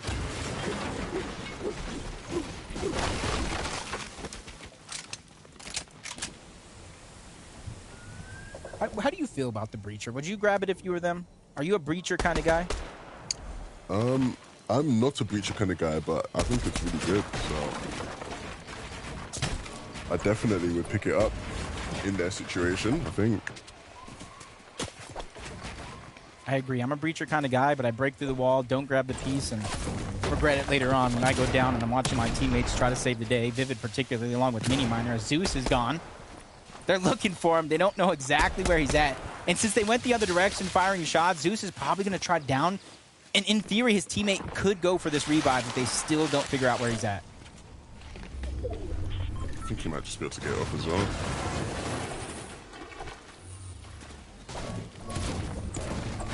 Ooh, no. Finish comes through. Depending on if they have med kits, bandages, or anything to get the HP back, they could possibly get that reboot.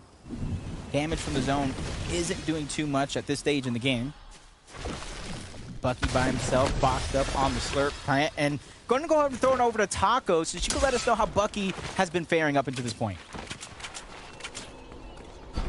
Well, Bucky might have found himself in a bit of a sticky situation, but one thing that has certainly made things a little bit easier for Bucky and Okus prior to Okus getting knocked earlier in this game is just the way that they choose to utilize this jungle biome. We already saw an instance of Bucky taking advantage of the slurp plants, making sure to get that additional 25 HP on his shields. It's doing a great job, at least at keeping him alive for the time being, but being so close to Rumble Ruins, he might have an opportunity to get that reboot off onto Okus, so just got to see if he manages to pull it off.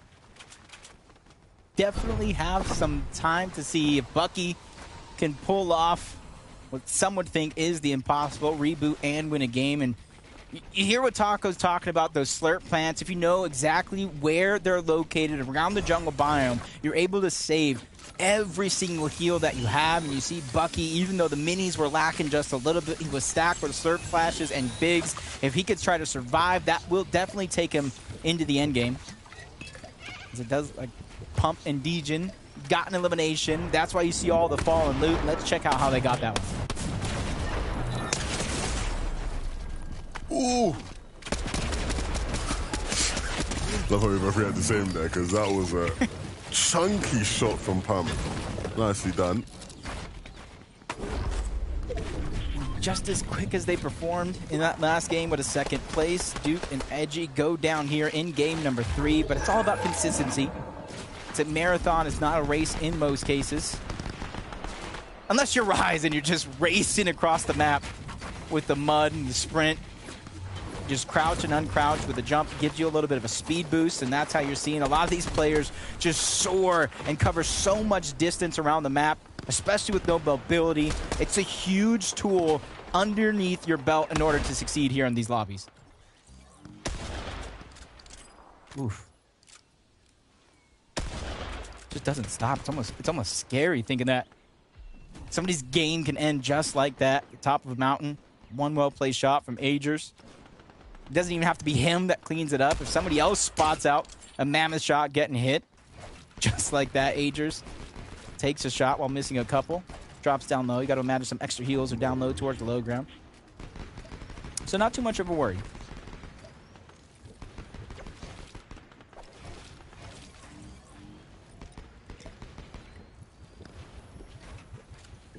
Still a few teams on the northeast portion of the map that need to rotate into the zone, so Canadians, they can choose to rotate deeper in, getting out of congestion early, or they can try to gatekeep. Acorn and Cold, 1,200 above the damage threshold. They too are choosing to stay put, where it is likely to get congested on this side. You're seeing a lot of teams already positioned there, even more beginning to rotate in.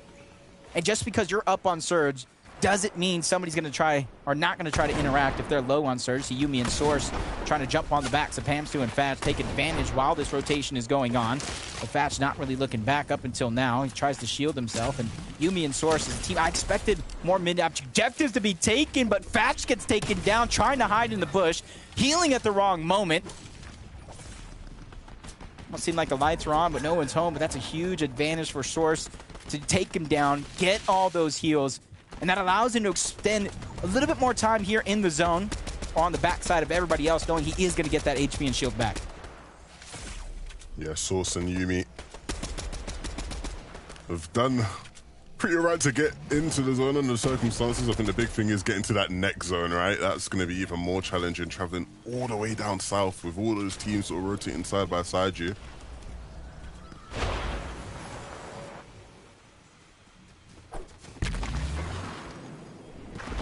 More than half the lobby has to go south.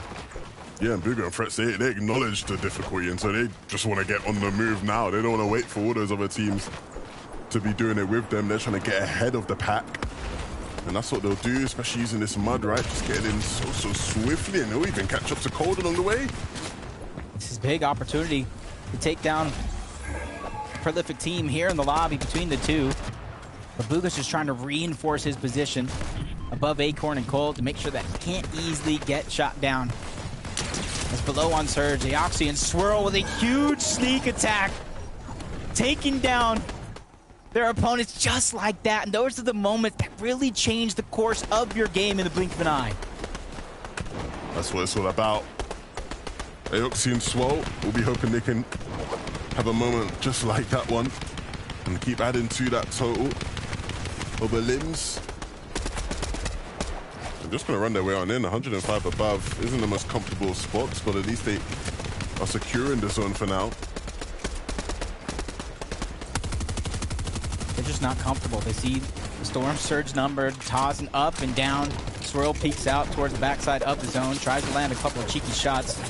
At least it's something when it comes to Storm Surge, but they're just a nook and a cranny on the side of a hill trying to survive in another far pool for the majority of the lobby. Only the strongest will survive.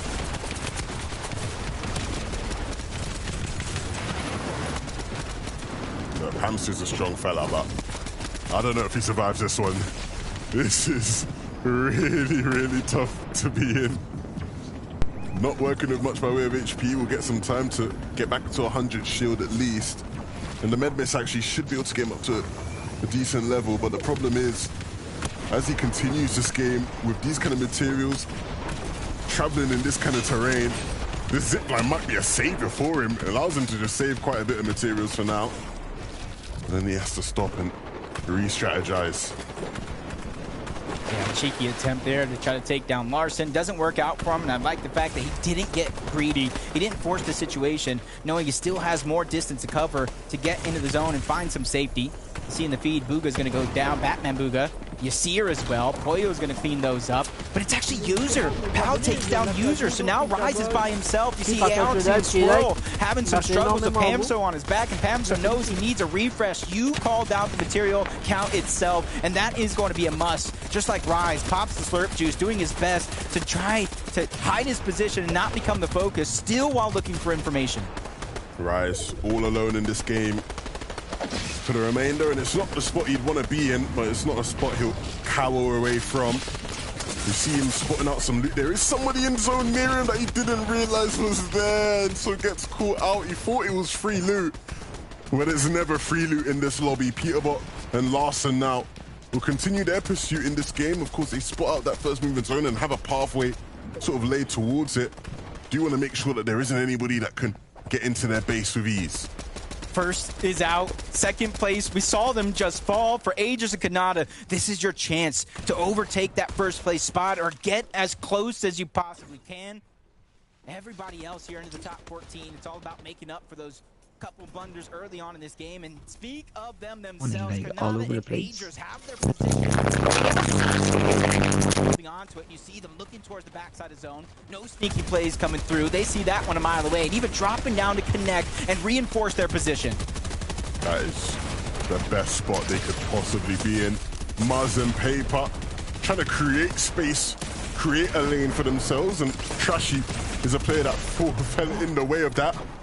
But they're gonna now need to try and stay alive in this game. In the backside, so many different players there, but Muzz will handle it all. Needs a Siphon to come through, and it will just in the nick of time. Muzz with a couple sticks of HP remaining, and he just has to get into the zone.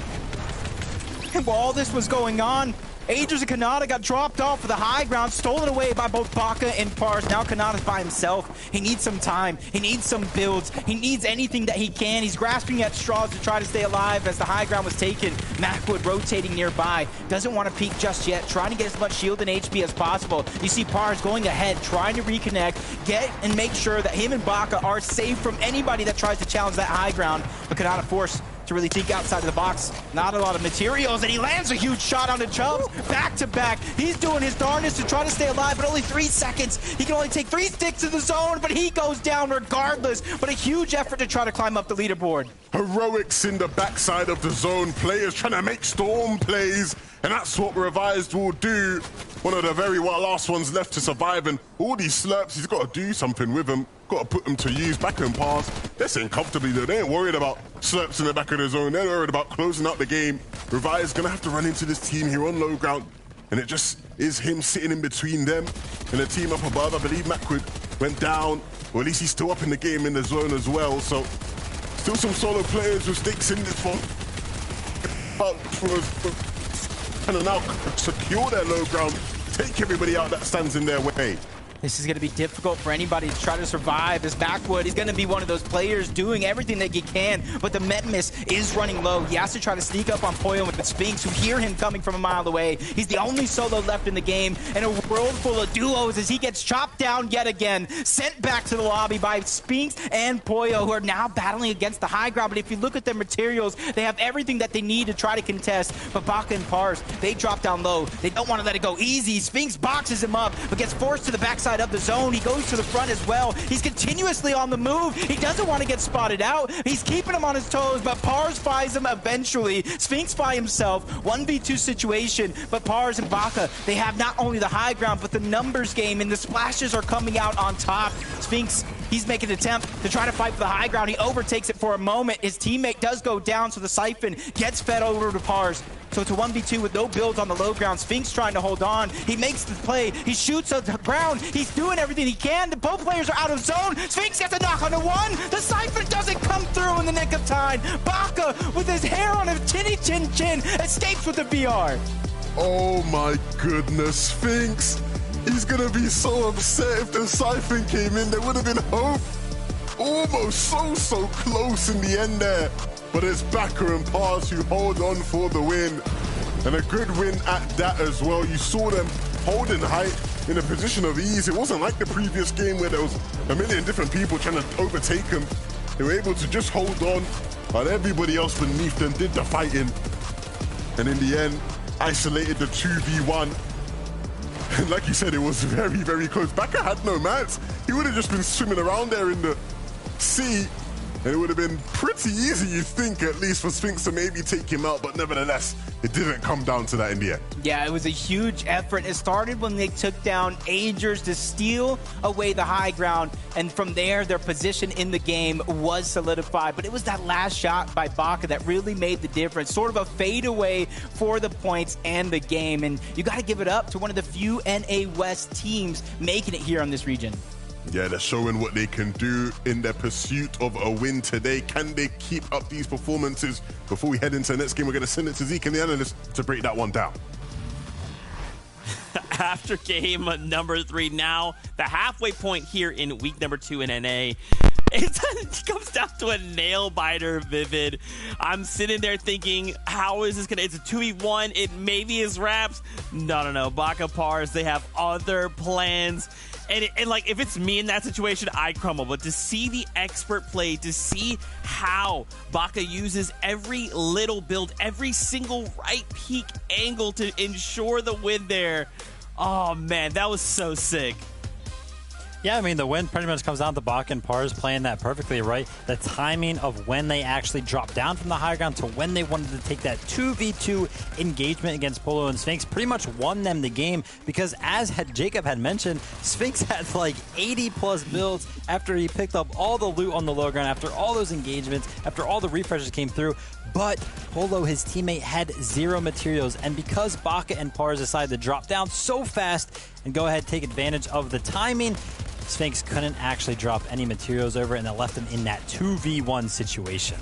Yeah, you got to give a bit of credit to Sphinx, though, of course, taking that high ground so well and just about missing out on that clutch. It was that Siphon that didn't come through. He couldn't quite get it quickly enough because he would have won the game if that was up to him. If he was able to get that Siphon, he definitely would have got the victory. But I'm excited to see that. Of course, 2 of our West teams going up against each other, of course, now on NA Central. This is what NA Central is all about, seeing both regions go up against each other, and even some of our West guys showing up as well. Yeah, you saw he turn and he goes for the 50 52 on the dome, but in that moment, it's like, do you commit to the siphon, right? Do you just put yourself in the situation where you're exposed? He chose to hide on the wall. If he just turned, yeah, it might have gone a little bit differently, but still a nail biter all the way to the very end. I want to see the standings, because remember, we have only 3 more games left to go here in NA, and then we wrap things up and only have next week to conclude putting series point leaderboard points down. It's a mouthful. User and Rise are now tied with Agers and Canada. Vivid, what is going on here in NA? I mean, listen, a little bit of a switch, or a little bit of a slip up there from User and Rise, and even Acorn and Cold as well. Before that first moving zone came in, our top 2 teams were down, and it opened up the floodgates for Canada and Agers to take full advantage of that opportunity. And we even saw them on the higher ground. But as soon as we switched to them, as soon as we checked out their loadout, I saw Canada. He had 40 builds, and I was like, yeah, going throughout the rest of these zones, I don't know if they're going to be able to do it. They got contested for it, didn't have the materials to defend it. Yeah, we saw a lot of our big teams in that endgame not quite do as well, not quite make it as far as they would have liked, and that's, of course, what opened the doors for Baka and Pars to take the game on height. So for these teams now, it's just thinking about, how can we improve ourselves for this next game going into it, because, we need to pop off here today. We need to do well. So for teams like Rise and, of course, User, they need to pop off in the next one. Yeah, man, I can feel that pressure, right? 3 games left to go. Some duos don't have any series points. They need to have that performance today to just try and have a good week next week to ensure that grand finals spot, and then try and compete for the global championship spot. Like, pressure is on right now. Now, of course, before we continue the competition here, we do have a little bit of an interview lined up. We have a member from our community. It is none other than Crip, who'll be hanging out with us. First off, I just got to ask, how's it going? How you feeling? I'm feeling amazing. The games have been so far pretty good, and I'm very grateful to be here, especially since I've never been on this. Hey, well, welcome. It's fantastic to have you here. So you're enjoying the action. Has there been any highlight moments for you, or just maybe like a strategy or just something that stands out that you're like, dude, this is so awesome? Honestly, the last game with Pars and Baka, how they won the game, they didn't have much mats anyway, and they still somehow managed to win. Yeah, great play out of Baka and Pars in game number 3 there. 3 left. Are there any duos that you've had your eye on so far, or you're hoping to pick it up for those last 3? Honestly, Possess and Zuko have been doing pretty good out of Naughty Nets, which most people wouldn't expect them to do. And also Pars and Baka, which are some of the most underrated duos on the region right now. Of course, now thinking further ahead to the Global Championships. Are there any duos that you have your eyes on for that? Of course, maybe we'll see NA on top in that particular land, or what do you think will happen? Honestly, I have Acorn and Cold bringing it home, but if not, I think Malabuka and Thomas will do it, because Thomas has been one of the most consistent players all across the board since FNCS has been a thing, and I really hope he does win. But honestly, I want Cold to win because that used to be my old teammate, so. That's so awesome. Well, Crip, thank you so much for stopping by. For all the fans that you've just made, where can they find you? Because they need to go follow you. You can find me at Crip, CRYP on Twitch, or Crip_VI on Twitter. Awesome. Crip, thank you so much. We hope you enjoy the rest of the games today. Thanks for having me. We hope to catch up with you later on. Later. Of course. Crip, a fantastic member of the community. Getting to just hear that insight, right? There's a lot of action happening in FNCS, but it's more than just this. There's a whole competitive community. So much to look into, but I know what you want. It's more games. I want more too. There's only 3 left to go, so let's keep this ball rolling. Jacob PR, 112K, over to you. Thank you very much, Zeke. It's a pleasure to bring you these first 3 games. I'm looking forward to bringing you the next 3. Look, shout out to my boy Crip. That's my guy right there, an OG. I love that brother. And I hope to see him back on top in the comp scene someday. Do you know what I'm saying? Now asking him who he thinks can win. I wish it would have been him in the position to say, yeah, I think I can win. Maybe one day soon. But Jacob, look, you excited for the next 3 games? Oh, I'm excited for games. Let's just get them ready. But my first memory of Crip, just to kind of talk about him a little bit, I just remember him boxed up in duos, just hopping in circles. And every time he hopped, it was hop, hop, hop. And for a second there, I thought the game was just calling out every single movement he made, but now it was just him getting ready for the next rotation any way that he knows how. He's definitely an entertaining person in the community.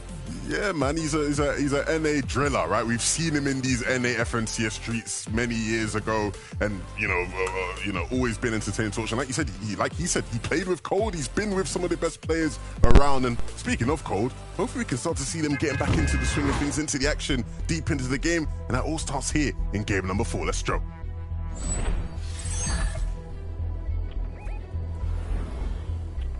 This is the second half of the day. And for some of these teams, you got to hope you're a second half team because the last chances are here to climb up that leaderboard. If you missed week number 1, these are some of the most important games you're going to play up until this point. And for others, this could be the chance to solidify that spot in the global championship later this year by earning it in the grand finals. There's 10 total spots up for grabs this season.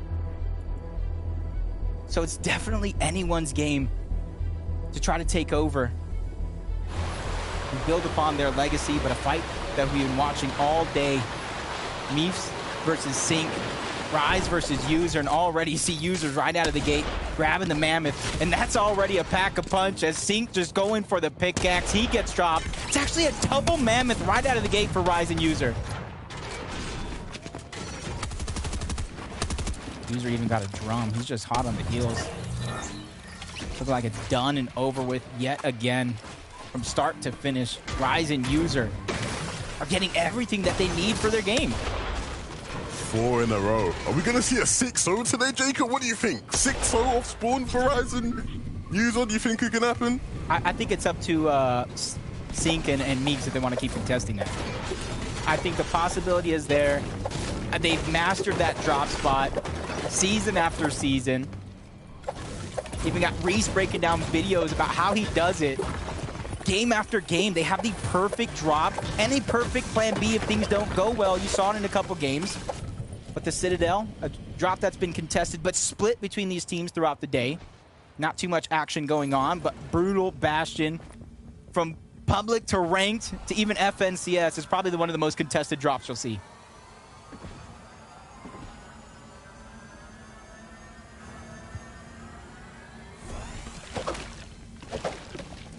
Is back. Even Skittles have a lot of familiarity over on this side of the map as well. And you got to imagine whoever got that first knock has the information that at least, at the very minimum, that player's weak. And it might have been of even Skittles because you see them closing in onto the distance. Goes above, over, gets tagged up just a little bit by the third party, but not too much for Aviv to try to recover. And you can see Vanillas and Convict just dropping down layer after layer. This isn't a fight they want to take on this early in the game.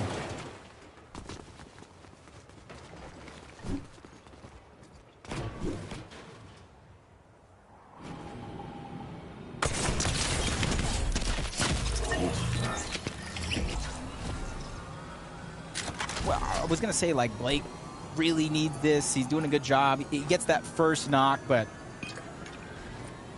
if you're not able to separate your opponents quick enough to separate them into 2 1v1s and get the siphon, it's just one of the hardest things you can do in a finals lobby just like this. You see he was able to get the first knock, but that drum at a close range is going to be his demise. Yeah, and it's good to see 20, that fight going in their way. It's felt mostly like it's been in Macwood and Blake's favor. You get to play out some of the other games, but not so much success. So hopefully this could be a shift in momentum in the back end of today's games. Ron Aoxy making an adjustment from previous games, and you even see threats stretched over all the way to this side of the map. Typically, them, Bolts and Thoric have been battling it out at the top of that hill. They're changing things up here in the second half. You see Static and Playify doing what they do best. They're just trying to third party this Lonely Labs fight. They weren't quick enough to actually be that third party, so it is going to be a fresh 2v2 going down between 20 and Pledge over on the other side. A lot of this real estate is going to be owned by 20 and Pledge, so they have the freedom to move in and out of the builds, which is forcing Static and Playify to play separately, and it's not looking good. Playify goes down. Static trying to make a cheeky play with that Mammoth. They end up in the box. Static almost gets the one shot, but he is 9 HP trying to survive every single build, getting expended until Pledge and 20 finally take him down. And that's back-to-back fights won, 4 eliminations. So when it comes to Surge, they got to be sitting right. Yeah, that's really nice from them. Again, a very big change to what we've seen in some of the previous games. Poyo still in the show for the moment because that's a really nice pair of shots he just hit. Can he finish this out and actually win it for him and Sphinx? Just a second here.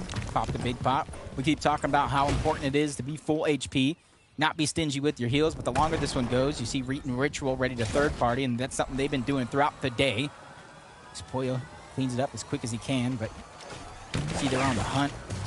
Predators in this jungle, hoping that Poyo and Sphinx are as easy prey as they think it is, but it doesn't look like Ritual's there, ready to strike. Reach just kind of hunkered down, waiting for an opportunity. If he hits it, that's when I see them using that as a green light to go.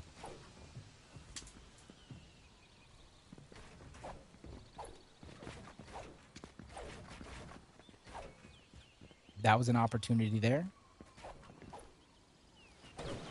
If you guys are wondering, Reach crouch down, doing the aim down sights to try to minimize as much audio that he's given up to both Poyo and Sphinx, but judging by that view there, it does look like they at least spotted him out. You see Sphinx dropping down low to try to disengage. They don't want to take two back-to-back fights this early in the game.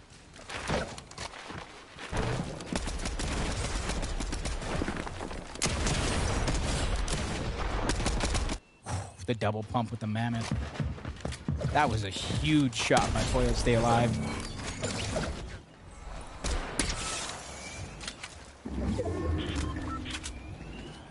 The hip fire with the Mammoth is just as dangerous as like aiming down sights 200 meters away.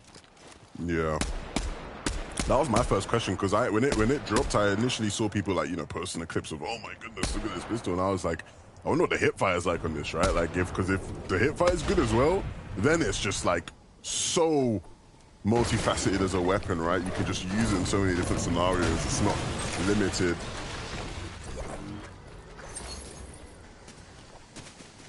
I think that's why you are seeing a lot of teams. You see Miro and Cooper here on screen choosing to opt out of an SMG or even a third heal to make sure that they do have that Mammoth in their back pocket. This is one of the teams. They switched up their drop spot from North Slappy Shores over towards the north side of the map altogether. They're trying to really condition the rest of the lobby of preparation of where they're going to land in the future, especially for that global championship. They already have their spot.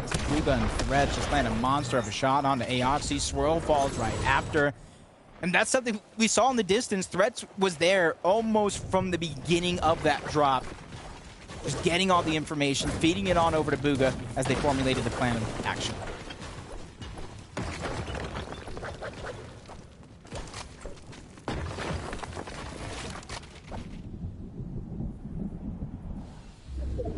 Victor being B-Dog at the top of the mountain. Trying to gatekeep any team from rotating around. They got a good position inside of the zone as well. Sphinx not having to travel far for their weapons cache. You see Rise and User trying to do the same thing as well, and you see them trying to save the mud. They instantly build, they go over the water. They want to keep their quick rotation intact. The question is, will they be able to? Of course, User and Rise get into this cache first. It seems like that's the case all the time, right? Every time we watch them at this part of the game, they seem to be the ones getting to the cache on time.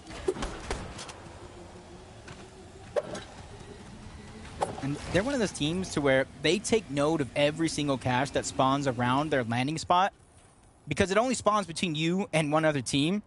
So as long as they have every single potential spot intact, they kind of know what direction to rotate into. They know how to keep their distance very, very minimal so that it's not a large amount of meters to cover. They're one of the few teams that just has it down packed. Sfatch and Pamso, we talked about the importance of this week for them.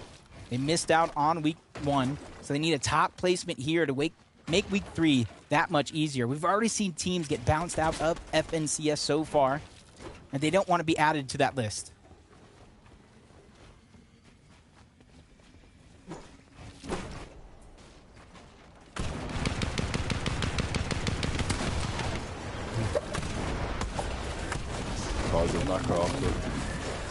After winning that game, right? to not see them make it deep into this game would be painful, and in the pursuit of their cash, they've been bullied off of it. I don't even think to start the day they were contested. This is something that's changed up as time has went on. So you see here in Dorito is actually one of those teams that landed towards Brutal Bastion, slowly but surely rotated towards the north side of the map. I gotta imagine this might help Baka and Pars just a little bit if they're able to survive, because now they have somebody to get the early game surge. You see the zone pulling in this direction as well. So now they have the chance to focus a little bit more on rotations than they have been able to in previous games. Well, that's the thing with this team here, right, in the Tristan Canada, where like I look at them and I look at all the other top teams you've had the day so far, and I'm like, I'm waiting for these guys to show up and give us that win, right? We've had good performances from them, I'm not saying that, but I want to see them get that staple win on the day. Only Joe to place top 10 in every game today, right? Like, they've been here, they've been close. They've slowly but surely moved up the leaderboard thanks to that consistency. To start this game, they were tied first place, but losing the tiebreaker due to Rise and User having at least one victory on the day. But Crip mentioned this team, so we're going to go ahead and throw it over to Taco to break down what Crip was talking about. Well, if we're going to be talking about top of the leaderboard teams, Zuko and Possess, they're currently in 4th place, and they've actually got a pretty unique strategy of their own as far as rotations are concerned at their initial drop spot of Naughty Nets. They're already basically playing from an edge drop position, but since the zone didn't pull in their favor, they actually choose to rotate towards a geyser, even dropping a bush to prioritize not being able to get shot out in the process of making this geyser rotation, but even using the natural water to continue to just rotate as far alongside the edge as possible. And we've been seeing them make it pretty late into those moving zones, a lot of it having to do with their dead side rotations. Taking a page out of the Booga and Threats playbook, the least congested path, but Rift Island is going to spawn. You see Bucky and Okus third-partying this in the distance. Aviv is going to be the first one towards the top of Rift Island. Another team on the other side, but Skittles being left by himself. One of those situations to where you just have to be able to survive while your teammate is doing what he can to take the top of Rift Island, but finally they reunite. Aviv got the memo. He was by himself, and you don't want to travel by yourself in a lobby just like this, and since they had to leave Rift Island to make this a possibility, they don't want to return to try to fight this one out. Yeah, they want to try close this down. Ooh, let's see if they can hit some shots here. One of the guys guiding in, Aviv.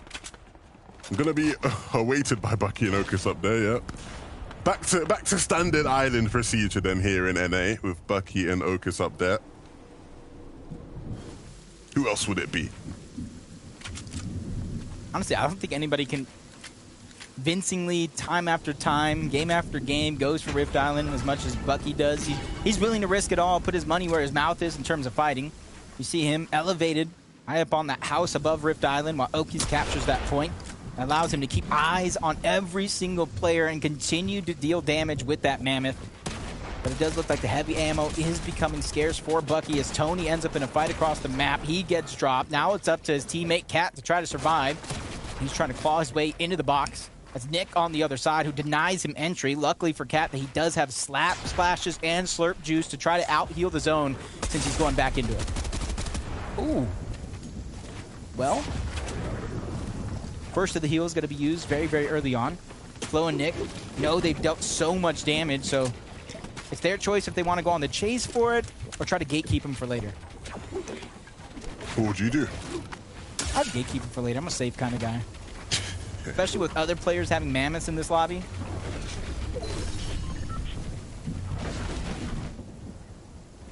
You're one of them guys that like camps cards in Storm for 5 minutes, aren't you? I mean, I saw Acorn and Cold do it, and that's where I got the idea for it. Ultra for it. They're not camping cards. In fact, they're doing the opposite. They're trying to get into the box. Thoric just a little bit too far ahead. He has to be careful. Mud Hut Boy on the other side has a little bit of elevation, threatening Thoric's safety as Bolt's there to kind of alleviate the pressure all sides being tagged up on right now, and you can see Vanilla and Convict there as well. And they're not even in the zone. They have to climb up the side of this mountain if they want to get towards the zone where Brutal Bastion is at. And surprisingly enough, not a lot of teams are already positioned there as Vanilla wants to finish the fight. That was already started, but once again, the agility from Mud Hut Boy is able to get him up and out of there just as quick. And you even see the porta potty being used to try to rotate to safety.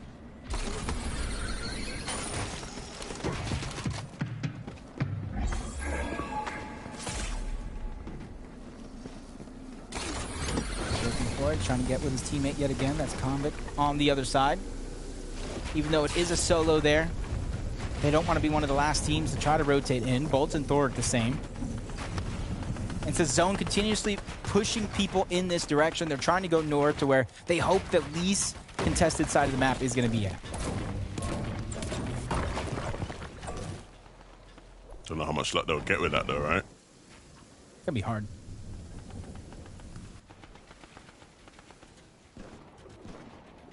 Business as usual with this loadout.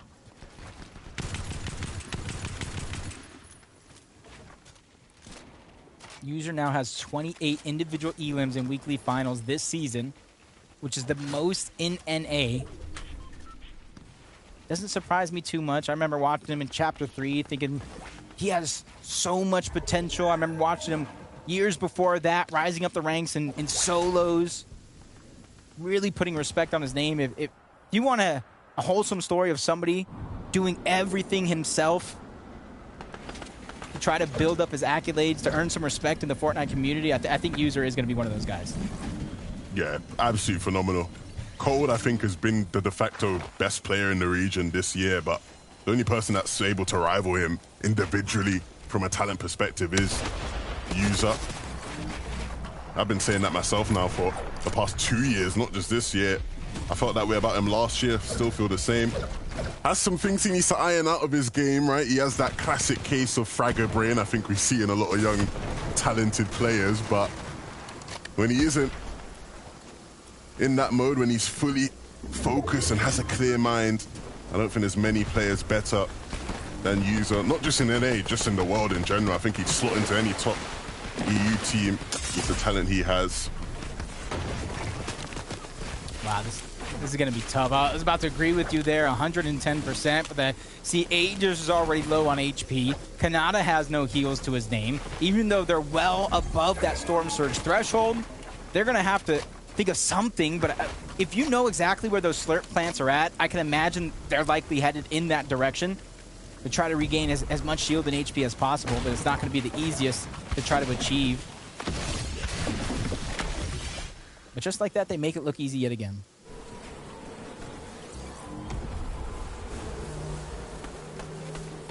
Pumping Degen. I'm just waiting for them to see someone gliding through the sky and just hit that shot, you know? That's all I've been waiting for. I feel like that's all anybody in this lobby's waiting for. Somebody to make the misstep of trying to rift in towards the zone. Even a launch pad for Brutal Bastion would be disastrous.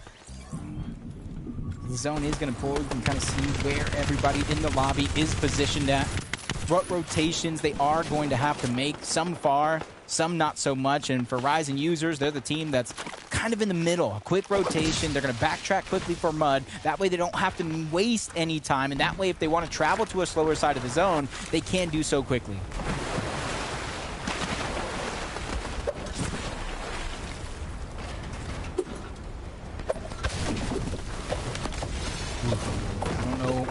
Where Rise detoured off into, but he gets caught out. And the problem is now, this is 2 back-to-back games for this duo where one of them is playing out the game as a solo. Right? First 2 games, clinical together, on point. Past 2 games, making it to end games, but only as solos, unfortunately. So we'll see what Iomzo can do. I mean, User instead of Rise. I think we've been talking him up enough to where I'm not even worried. You said that. I'm not even worried. I feel like if anybody could pull off a massive solo clutch and pick up points, it is going to be him. as Storm Surge being active in this lobby at this time. Mero barely going above, and he's trying to climb even higher with a nice mammoth shot. Drops down low, and might not be the position he wants to fall into. That's Kanata and Agers, the hungry duo, towards the bottom. He just quickly gains some elevation. Him and Cooper don't want to be stuck with any other team that is down low, especially back behind the zone as Acorn now becoming the focus of the lobby. People know he's there. First Slurp Juice trying to be popped, but it goes down. Acorn and Cold are out of this game. You said it yourself, our top teams are beginning to slip up, which opens up that window of opportunity. Yeah, and when that door opens, you got to jump through quick because it doesn't often stay open for long. Pars and Baka now very much have a path to zone. A lot of these builds to the left will cover them up from that team, and sliding across this ice may cause them some issues as they are well in the open. And now you're seeing Pars just opting to use some wood to protect himself. Maybe a bit too greedy, and again a bit too greedy. You've got to be aware of the rest of the lobby looking at you on that side. And now his last big pot's going to have to be popped here. Fortunately, a shieldfish will come through from his teammate. But again, the problem with getting too greedy, Jacob. That's what's happening in a lot of lobbies. You start to feel like you're on fire. Momentum's built on your side, but then you forget the simple ABCs of covering yourself, being aware of anybody else.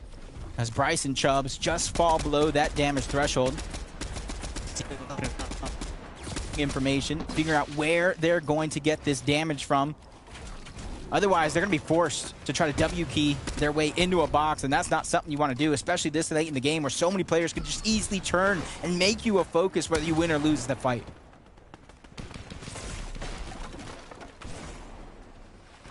Bryce and Chubbs, they're now making their pursuit towards the zone. And they found someone along the way that they feel like they can take out.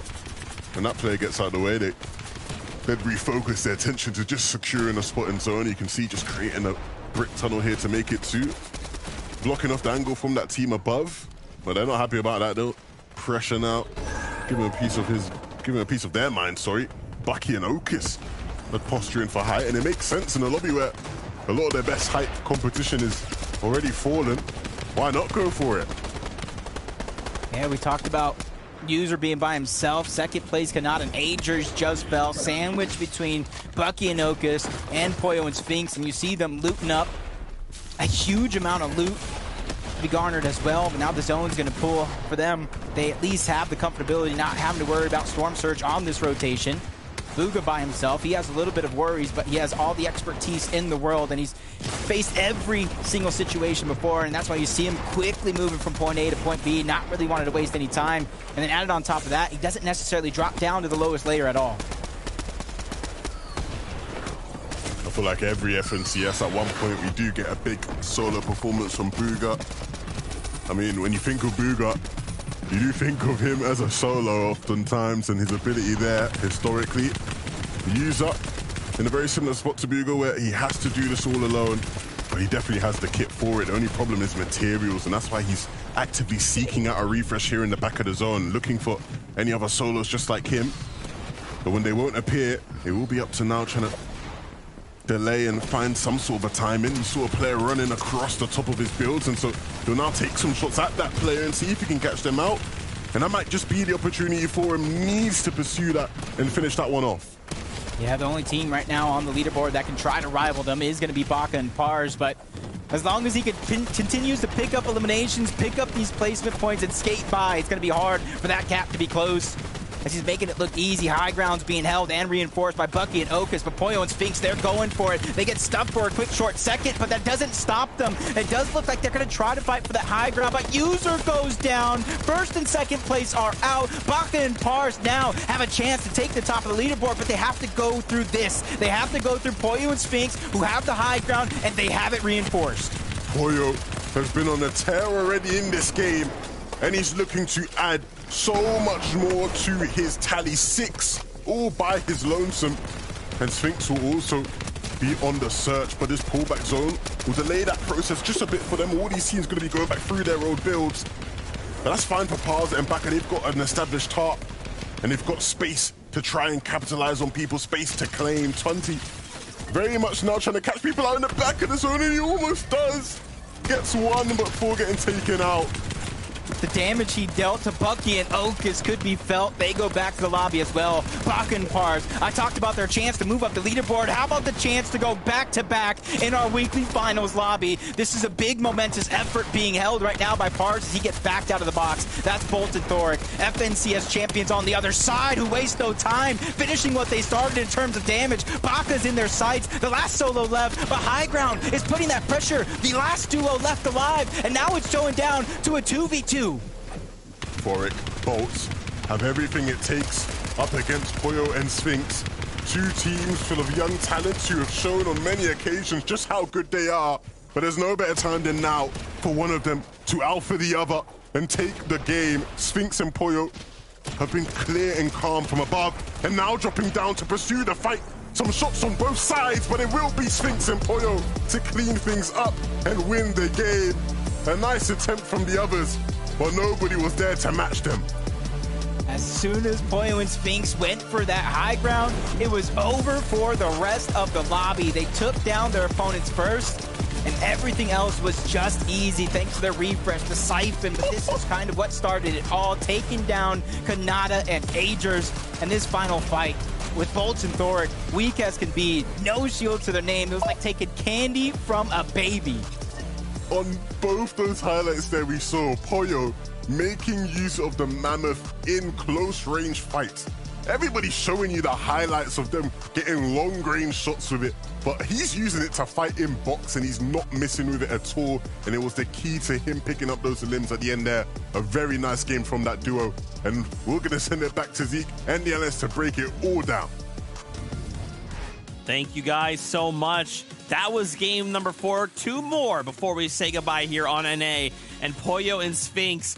And it was looking like maybe Pars could get the back-to-back, but Pollo and Sphinx say high ground. We want to play for that now.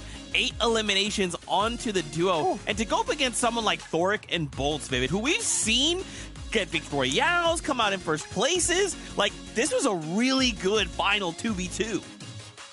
Yeah, I mean, you're talking about the 2v2. What about the 2v2v2, right? Yeah. The top 3, because Baka and Pars, like you mentioned, won that previous game. But in order to do it, they had to take down Pollo and Sphinx. And if we remember from that game, Sphinx almost clutched that one up. And I think Pollo was a little mad about that one this game, right? They wanted to go ahead and take control of this one. And I mean, picking up 6 eliminations going into this endgame and then finishing off with 8 on his lonesome. Incredible stuff.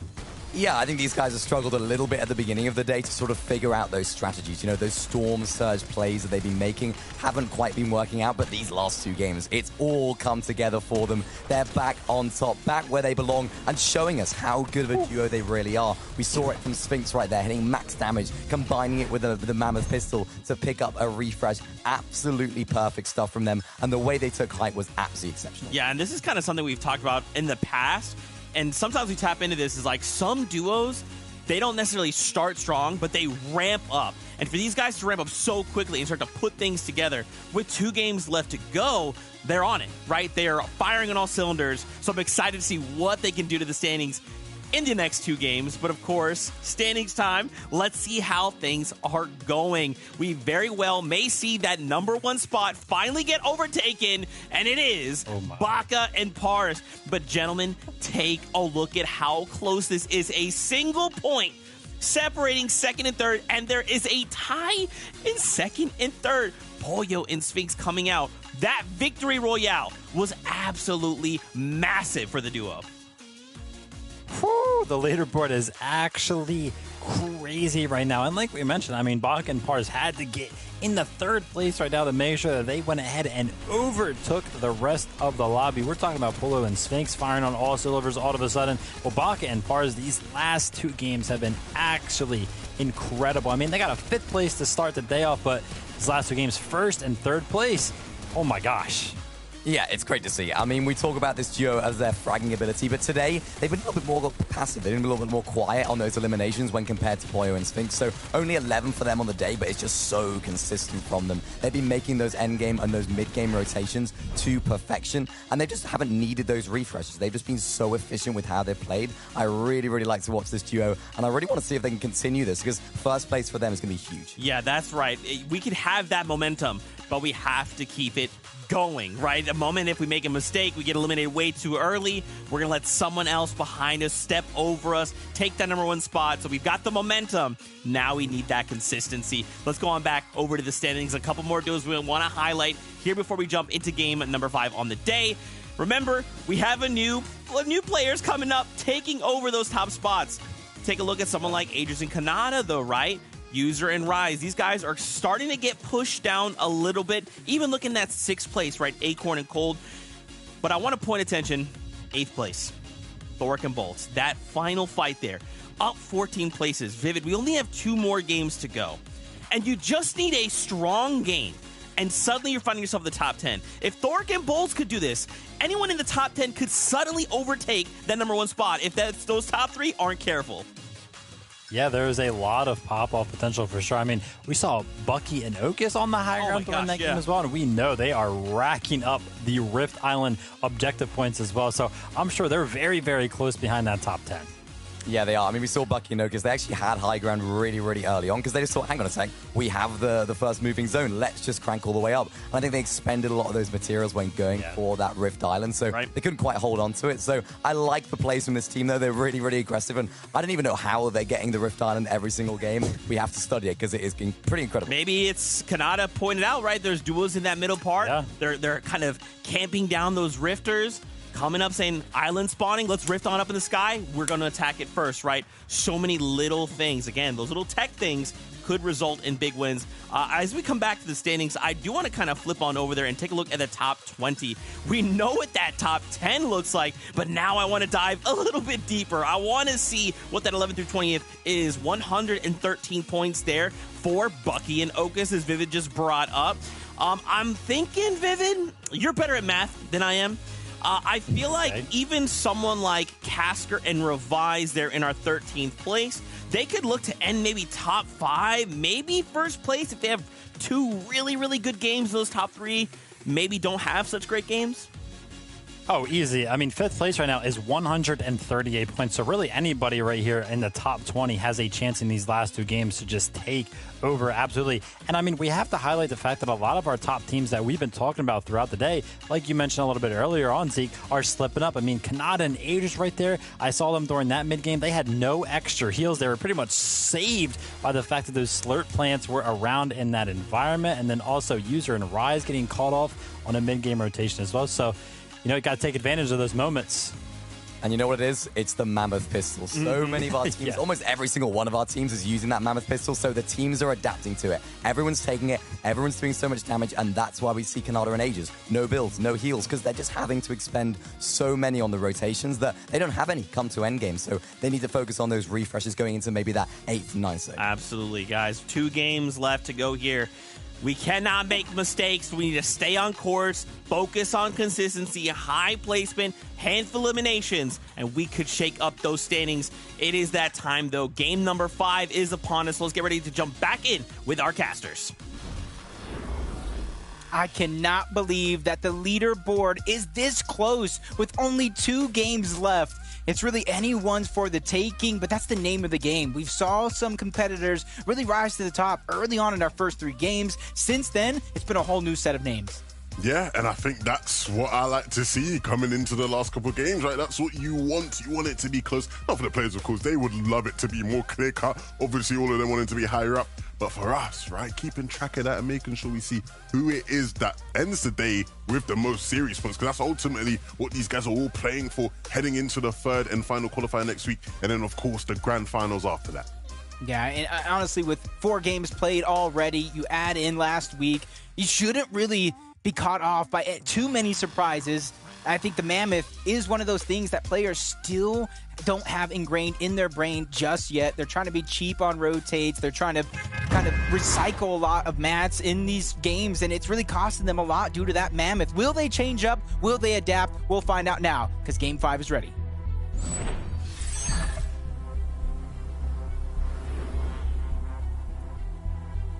Let's see who's going to wrap up the day in just the way we expect top teams to. Last couple games have to be make it or break it as we look to wrap up the day. And of course, this is something we've been following throughout. And in these first 4 games, it was Yomzo and Rise, or I should say User and Rise, winning this fight pretty easily. And here in game number 5, they do it again. User and Rise, 5-0 off spawn.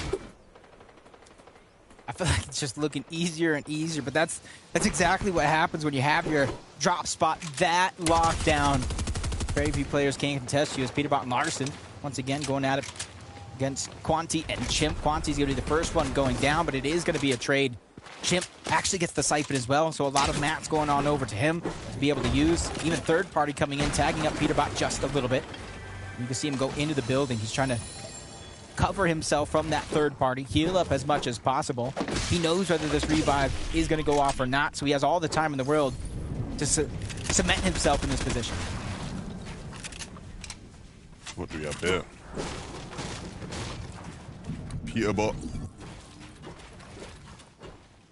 needs to finish the business against Chimp, but Chimp will be waiting with shotgun in hand.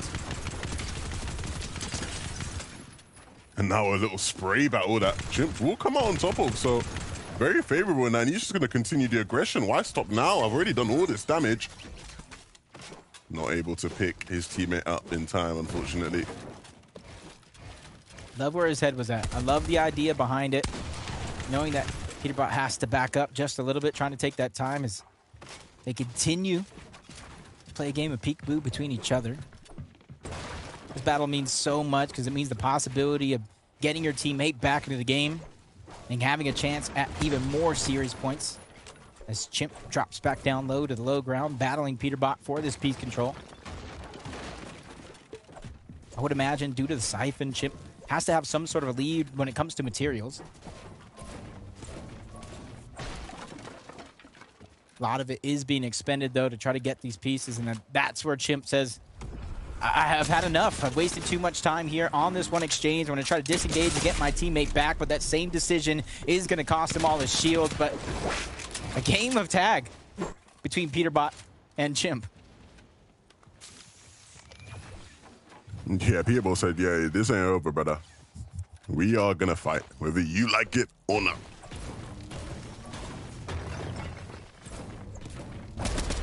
Both of them had enough. They're going to disengage and with action going down around the map. Nero and Cooper, who already have their spot secured in that global championship, going against Baka and Pars, and the shots and the just massive amount of damage coming out from Baka. He's only able to clean up one of those eliminations, but definitely gets a lot of surge for his effort. Yeah, and you say going up against them, I wouldn't really say that. They barely saw him. They didn't know where he was getting shot from. A bird in the sky flying through just taking you out. They were focused on the players in front of them. But like we've seen all throughout today, Jacob, it's like these players coming in from all different angles and sides. You know, you sort of almost never know where it's coming from. Just have to sort of be aware and be ready to react. Yeah, reaction and how quick you react is really telling. If you take another look at the leaderboard, 1 point difference, even with eliminations in the early game. And then another point from third. We see Poyo and Sphinx just trying to rotate. Farm up, get as much resources as possible.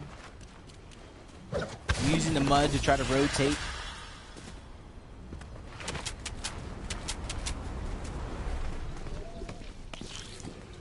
Interesting to see a lot of our teams split up on these drops. Feeling so comfortable. See the replay. Revised. Wow, that was a haymaker.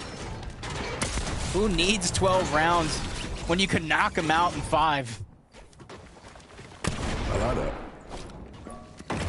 You've been practicing that one in the mirror or what? That was clean for me, man. Cop. Got a full-length mirror, about 5 feet tall. Oh, man. Those are some really nice shots. And we've seen a lot of heavy-hitting shots today. I feel like that's been a big theme, not just with the Mammoth, with like people shotguns as well. Player fight and static hitting a couple there. Easy. Third party opportunity. Booga and Thresh are just feeling more and more comfortable as each game goes on. OMG, Me Too, and Pow. You gotta imagine, both Booga and Threats OMG, me too, and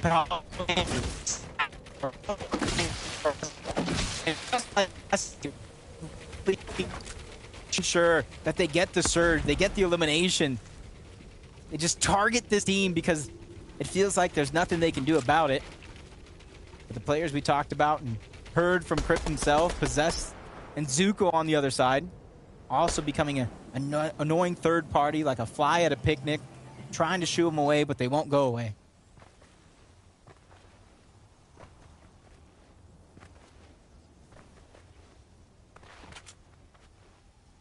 Ages in Canada. Both players have been very impressive today. Canada in particular, though, has 10 eliminations so far on the day.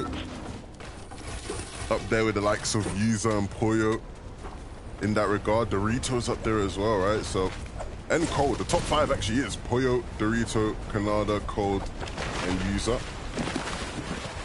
I wouldn't say many surprises there, right? A lot of them are the ones you'd expect to see in an elimination leaderboard all the way at the top. Actually, be more surprised to not see him there. Yeah. Than to see them there. Especially since the Mammoth came in the game, it's easier to deal a good amount of starting damage and you can close the fight rather quickly.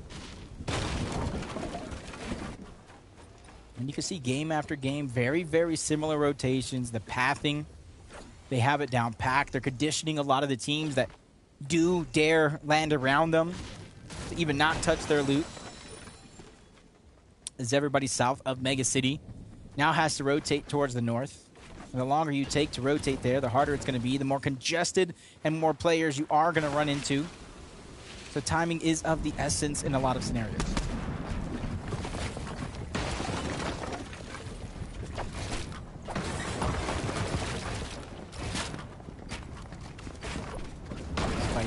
Dragged out, but extended from Lonely Labs. Where Static and Playify actually drop at. Usually you see that third that goes on over towards those. And how the turntables. But instead of fighting it, you see them just trying to disengage. They know the zone is already pulling towards the north. They're just trying to beat everybody there. Position themselves with a little bit of height. Try to have smooth sailing for the mid into the late game.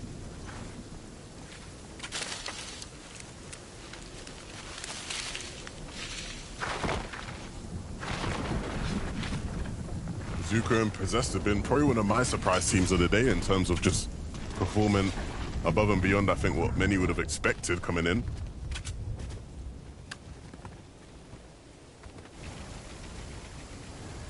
Definitely.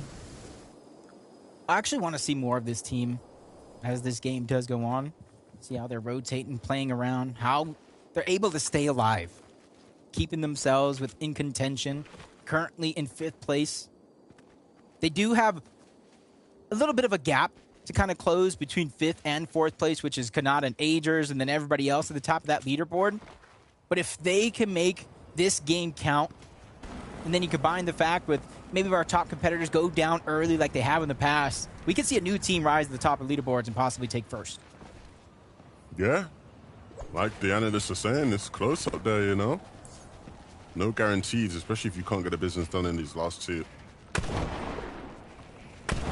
Especially with Baka already down. March by himself. It looks like he's just trying to get that reboot card. Disengage. They know what's truly at stake here. They have first place by 1 point with 2 games left. Ooh. So many heavy fights going down already right out of the gates, and now they're going up against the Breacher. Luckily enough, Acorn has one as well. So fighting for this piece control is going to be important as Kanata and Agers actually push them back to take away that cash loot, but Kanata has to be careful. He has 1 bullet left in his shotgun. I would say at least he has the Mammoth in this scenario, but it's still not a feeling of comfortability as Agers finally shares on over some ammo. They get the piece control, forcing Acorn back yet again. This is one of those fights with the Breachers that can be so tricky, especially with a third party coming in. Kanata gets tagged up a little bit, but he gets the trade. Knock onto Acorn, which also gets cleaned up by Pate.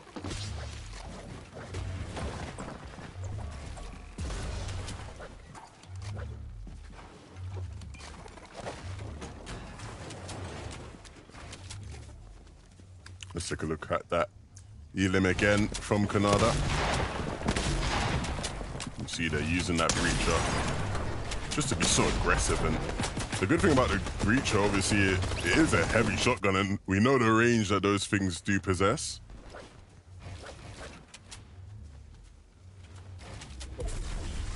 That's why you see them kind of combining the breacher with the mammoth. No AR on Kanata. No Flapjack, no MK. So you can definitely see where they're leaning their game plan into. It's gotten them this far. No need to change it. And that's interesting. They're definitely setting themselves. Well, it's interesting just because, like, a player like Kanada, you know, you sometimes expect him to be really getting in people's faces, right? Jumping in box and hitting those kind of shots. And you often want to have a spray weapon in those kind of situations, right? He feels comfortable just rocking the breacher and the mammoth. And I mean, look, we saw players making hit 5 plays with it. So I like this stat. Was an NA West guy myself. Majority of the competitors in that end game were from NA West. Pars being one of them. We saw him at least get Baka's reboot card. You can see him spotting off in the distance. Where is a safe place to try to get my teammate back? The original landing spot, not it. 20 and Pledge have rotated from Lonely Labs all the way over there. So he's going to have to continue on looking where he's going to find it. But our top 3 is so close up until this point. Taco, let us know how some of these teams are doing.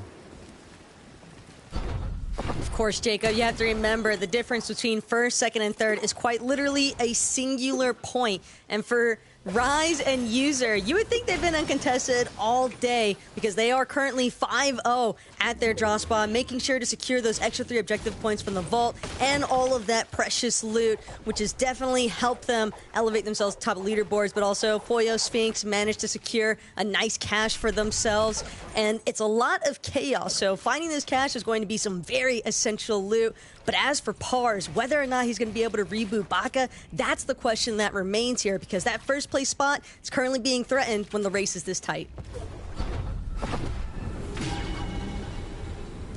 That's just one of the natures of Fortnite. Top position on the leaderboard. We talked about the first half was a different set of names. This one, a whole separate set. And now Pars has a lot of pressure, to say the least, on his shoulders. Peterbot and Larson getting that Rift Island. 50 more points for their efforts. Tagging up a couple players, and both the Boogas, one of them being Batman in an exchange at the bottom. Rapid and Threat, their respective teammates doing what they can to alleviate some of that pressure. Peterbot and Larson have the comfortability and a little bit of elevation there to continue to farm up. They're separated from their opponents, so they have little to worry about compared to those that are box to box.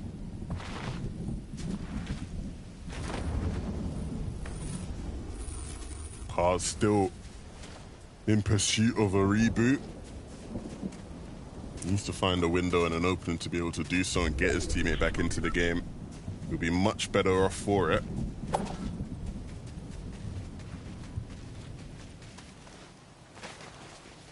And you can see him, he's just looking. I like how he's not getting too greedy to try to go to zone. Just trying to take what he can get and move on, but the question remains how much he can handle in a lobby like this to try to get his teammate back as we continue to look at our teams that are positioned at the leaderboard. Zone continues to move up, which is a little bit of a nightmare if you're Pars in this situation, because the zone continues to move up. It makes it to where very, very little safe spots to try to reboot your teammate. And you can see him positioned next to 2 direct teams with 2 more around the outside. So definitely has his work cut out for him in this lobby. Boyo just taking down Pam from across the map. Doesn't matter what rarity of the mammoth. It's almost like a must-have in your loadout. Otherwise, you're behind the damage output curve. Yeah. I'd love to see, you know, comparably to EU, how much of the limbs have been from the mammoth and how influential it is. It's definitely felt very influential, to say the least. definitely telling as Duke's hitting another one on rotation, making it look easy, grabbing some mud before he continues his journey. You can see him not trying to go to the slap dab center of that zone, more so trying to ride the outskirts. That way, not too many teams are going to be there rotating in from the west, especially on the north side. As the struggles continue to pile up for Pars, not only is this solo, he's below the damage threshold with Surge. Luckily for him, though, I will say that there is a few teams positioned up nearby. If they make the risky peak, that could be an opportunity for Pars to pick up some shots.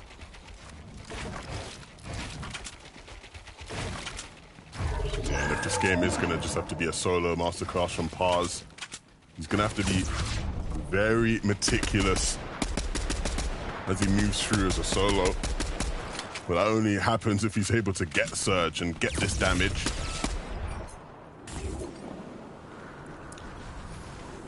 Lands at least one shot. Well above, especially with a couple of other players in the lobby being forced to interact with one another for the same thing. Possessed and Zuko do go down, flows down as well, and that's why you see such an impact on that Storm Surge leaderboard. A blessing in disguise for Pars. That allows him to save a lot of the shields because it looks like he was ready to sacrifice the shield. He has minis, he has big pots. Now that he's 200 above the threshold, it's a whole different feeling and a whole new world for Pars. Relatively slow as a solo.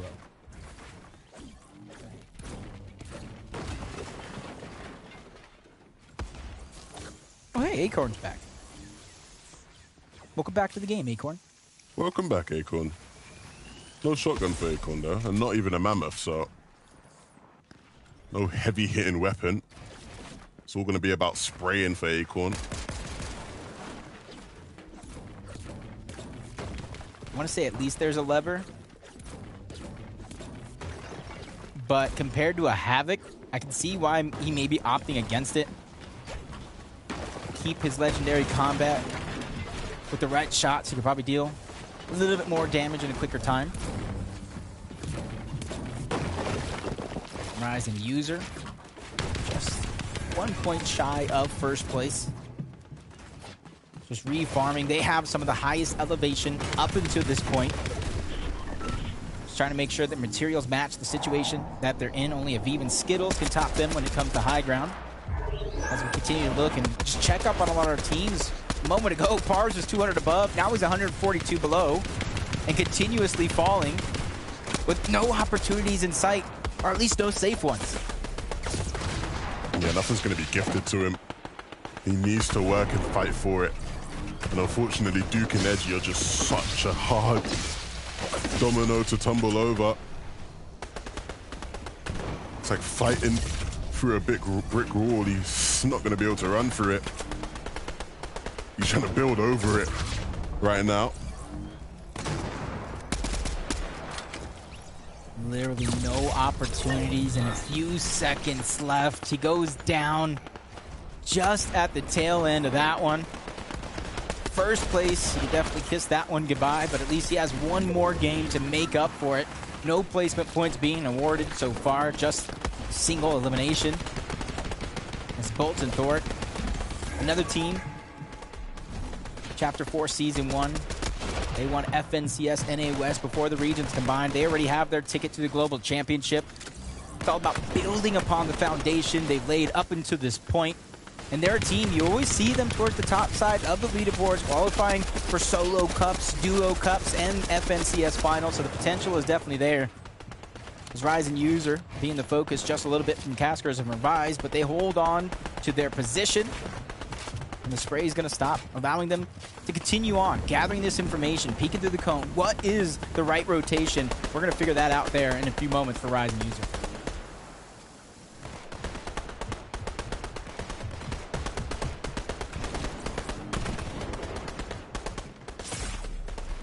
Boyan Sphinx. In the last couple end games, we've seen them try to be a team that dominates height, and it's worked out for them in those games. Will that trend continue here? I think they're going to try to stick to what's been working for them. But they also have to try to stick some shots onto these players and accumulates some more damage. Come on, boy, open up a window. Take a shot with the mammoth. I want to see it. That's how you really put yourself in a comfortable surge spot. Definitely is high damage output and just a single shot. And that's just a body. Add on to the head as Acorn and Cold. Not too much above the damage threshold, but a team that knows how to play in every single situation, good or bad. Not too much of a worry. Even lands a shot onto Rapid trying to rotate. You can see when it comes to their Storm Surge, doesn't necessarily do too much to rise them up the ranks. As the rest of the lobby continuously getting proactive about where they're going to pick it up. First, the slap splash going down, so you know a rotation is going to be imminent for Cold and Acorn. On the other side, Caskers gets shut down. Him and Revise fall. They were looking good just a minute ago, but it goes to show 1 second is all it takes in Fortnite for your world to get tossed turned upside down. Yeah, everything changes so quickly. Cold and Acorn, they're trying to change the fortunes of all these other teams. You see them trying to take that cone and place it into that box. And unfortunately, the other team were ready. They were expecting it. And so they reacted accordingly. Cold and Acorn, though, their journey continues in this game, and they will continue to search for a team they can capitalize on. And there is a player right there that's very low to them, only a couple boxes away. I don't know what the West boys did in the second half, but now we have Defiable and Cyrazer taking the high ground. 9th zone, we see teams steal it in 10th and 11, so they have to be careful not to get flanked. They can't turn their back and lose focus at any turn. Down low, Rise and User. Seeming like it's smooth sailing, but they come to focus. That's Acorn and Cold in the distance. Trying to get a little bit of revenge for a couple of games ago. 484 above the damage threshold. That's not their worry. It's about safely rotating towards the next zone to where it is so congested. Forced to recycle a lot of builds, and just like that, high ground's taken away. They go to the front side of even Skittles, and they build right on up.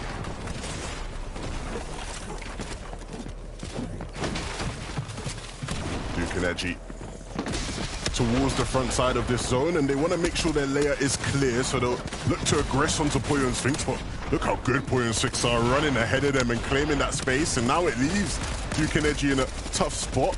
Peterbot and Larson, they know plenty about tough spots today. They've had to fight out of them all day long, and even though they haven't always been successful in those fights, they'll try their best here.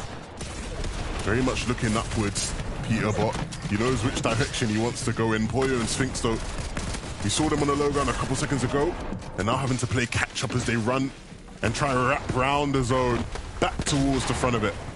Yeah, luckily for them, they preemptively popped the Slurp Juice, knowing they were going to have to stagger themselves in the zone if they wanted a safe rotation.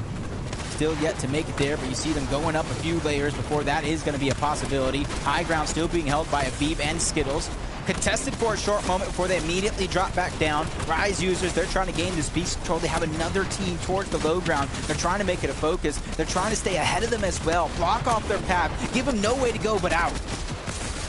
Yeah, they are so good at just pinching teams in and making them feel uncomfortable in these end games. But now it's about finding a clear layer, finding some space, because you don't want to be caught running in the back. One of the few end games you've got to see them together in the past couple games, and so let's make them. Most of it is what they'll be thinking as they jump on in. Rise jumping into boxes. He's the aggressive one right now. You expect to see User making those kind of plays, but Rise will never shy away.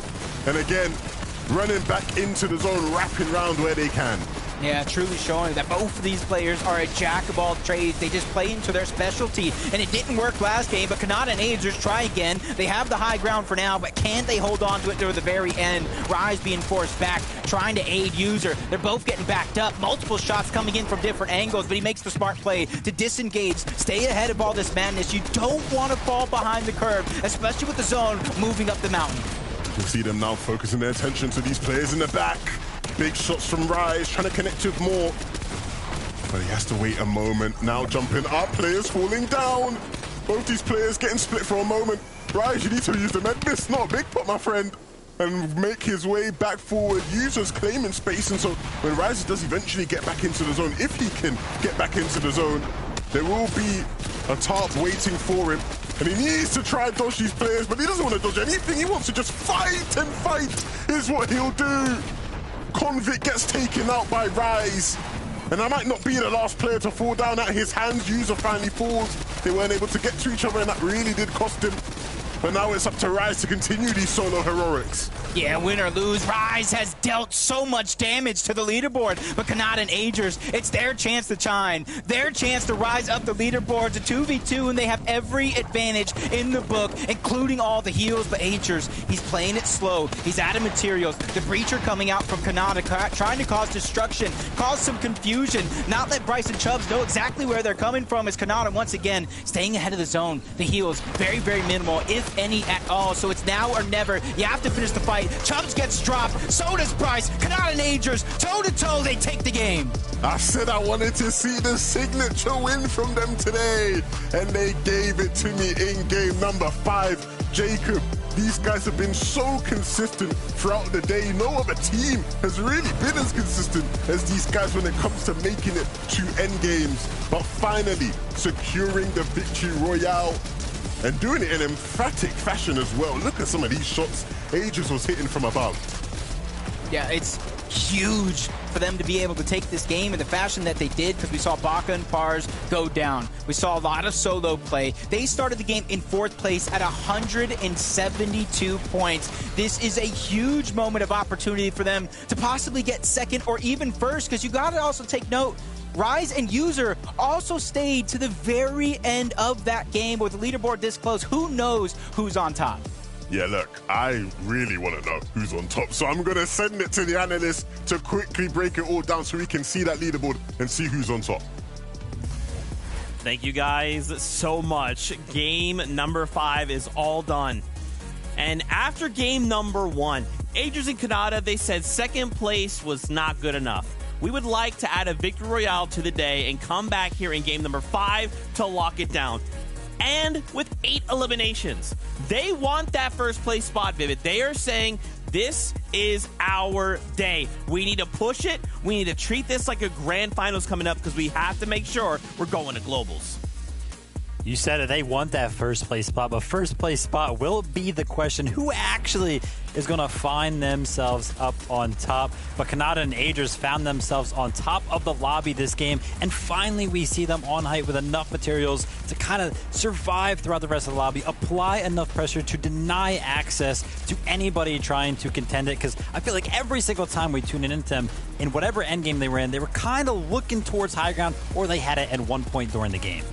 Yeah, of course, last game they were a little bit more scuffed, so they actually, improved over that last game and improved their material management and, of course, those refreshes. But ultimately, up on the high ground, it was that Breacher shotgun from Kanata that really just kept them applying the pressure onto the players down below. Nobody had a chance at even looking up at the high ground because they were just getting constantly fired down. Kanata was doing a great job at that. He spoke about it as well, the Mammoth pistol at the beginning of the show. He likes to use that as well, and even using it in conjunction with the Breacher shotgun. It's a match made in heaven, and what a fantastic win for them. That's right. Okay, I've gotten word. Standings are coming up, but really quickly, let's set the stage here for you. Remember, we're playing 6 games. Then at the end of the day, wherever a duel places, they will look to put points on the series point leaderboard. After 3 weeks of that, they take the top 50, and they go to grand finals. So right now, crucially, many duos have to try and find themselves in that top 10 if they want to hope to be in a good spot to make grand finals. With that said, let's take a look at the standings. Let's see how things are going. A single game left to go here, and NA, and it all could be the difference. Now, User and Rise, remember, if maybe you're just tuning in, you missed the first 5, welcome. Don't miss out on this last game. But these guys have held the lead. They missed qualification in Major number 1. They want to end the day in first place because that would be huge for the duo. Now, also, Agers and Kanata, they're creeping up, right, Vivid? After that victory royale, after those 8 eliminations, they're saying, look, first place, you're not that far away. You slip up, it's going to be ours. Yeah, I mean, but let's talk about User and Rise, right? Because, games 3 and 4 were a little bit of slip-ups, but finally they're back in form, right? Finishing game number 5 right there, 3rd place, 6 eliminations. But the thing for me is that it was a complete switch-up in terms of the play style. I mean, we've seen them consistently look for the high ground throughout the day when they've made it to the end game. But look at their position right here. They're completely on the low ground, and they just worked the boxes around them and looked for eliminations throughout the entirety of this end game, and they still had so many heals and so many mats to work with. Yeah, they did. And this is the result of when they're both alive in the end game. In the last couple of games, we've seen one of them go down and one of them have to clutch up in the latter stages of the game. But although they did get a little bit split here, they got a little bit sort of separated from each other, but Rise managed to clutch up with some crazy eliminations. It's all about staying together. It's all about staying alive in this end game. And when they are together at the end game, these are the results. Man, I'm stressed. I'm already stressing out, okay? Classic Zeke, let's just stress out in game number 6. Why not? Let's go back to the standings. Let's call out a few more things here. More duos to look at, of course. Break down what they pulled off here in game number 5. Take a look. Acorn and Cold. Hey, jumping up 2 places. Okay, I'm down for that, right? Now, remember, these guys, they're already through. They have their global spot. They're fine. But now they want to turn attention to everyone else and just say, hey, listen, we can play spoiler on you. We can make sure we gatekeep you a little bit. Now, how, if this is globals, Vivid, do you think that right now they are in proper form to compete with all of the regions that will be at LAN? Acorn or Cold, I mean, yeah, I feel like this game, throughout some of these games right now, they're probably just having a little bit of fun, right? They're just kind of running around. So the performance probably isn't the best or what, you know, they can definitely do in each and every single one of these games. But I think we sold our full form in game number 2 there, where they did get that victory around. They had 12 eliminations. Yeah, we've seen them adapt a lot today as well. Those mid-game rotations, we've seen them be their demise earlier on. So they've actually adapted. They've actually learned from how the meta has shifted and how things have played out, especially with those Mammoth pistols. They've already had a few issues with those in the beginning. So now they're actually finding out how to make it to the end game successfully together as a duo. And it's just incredible. Yeah, and I love that too. Jacob kind of called that out at the beginning of the game, right? Some duos, they're still trying to adjust to the Mammoth, right? They're kind of used to playing this old play style, but you have to be cautious. Now, one more time, those standings, we've seen that top 10. I think we kind of need to kind of set the stage because remember, we still have 11 through 20 to talk about as well. Only a couple more minutes here before we jump back into all of the action. I'm hyped. Vivid, are you excited? Because I'm stressing. Stress levels are through the roof, bro. You know, I feel like when we're looking at the leaderboard, the top 5 teams, right, they've all pretty much made it into grand finals at this point because they had, you know, solid finishes in week number 1 and now week number 2 as we go into game number 6. But yeah, a lot of those teams got to step it up. We talked about, you know, teams earlier on where they didn't play together in week number 1. So they have 0 series points for that week. I mean, something that I noticed about the leaderboard as well, it was Rise and User. They have 15 of those objective points. That's the difference for them at the moment. So they're actually able to get that vault more often than not, and for them, it's working. Well, this is it. One final game, objectives, victory royales, eliminations. No one can make a mistake. Let's do it. This is the final game of week number 2 in NA. It is time, Levin. It is the final countdown, the last go around from teams, and what was once a close leaderboard has spread out just a little bit more. Yeah, look, we're looking at all these teams and we're going, you know what, you're the usual suspects. You're the ones we expect to be doing well. But it's been interesting to see how throughout the day, different teams have sort of popped up at different times with their breakout performances, and others have stayed consistent throughout the day. But ultimately, it all comes down to this last game now, as it is so close up there. Yeah, and without Surge Week, this major, it's those top 50 teams, and that's why you're seeing the fight. Even at the lower half of the leaderboard, every placement means so much if you want to make that grand finals. And who will get that auto qualification in this week? We'll find out as Game 6 begins.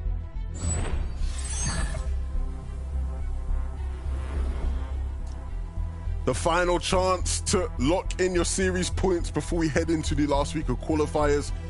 There are some teams within NA right now who know their chances of an FNCS final this major are done.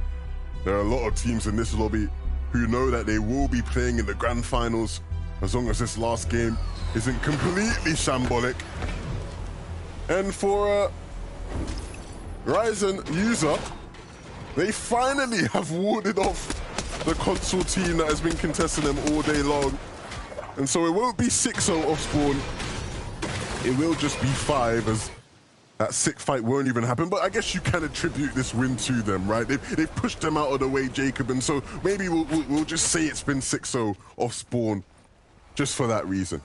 That's kind of what I said was going to happen. It's literally up to them if they get shut out or not. And I like to switch up in the last game and talked about the importance of the series points, even all the way down that leaderboard. As Peterbot quickly gets back up. Quanti losing his teammate, so his game just got exponentially harder. It doesn't look like he's ready to give up the chase just yet. Has a good amount of loot, has a good amount of materials as well. He's ready to fight for it all, especially in these final moments. And this is a challenge, a tough one that he's willing to take.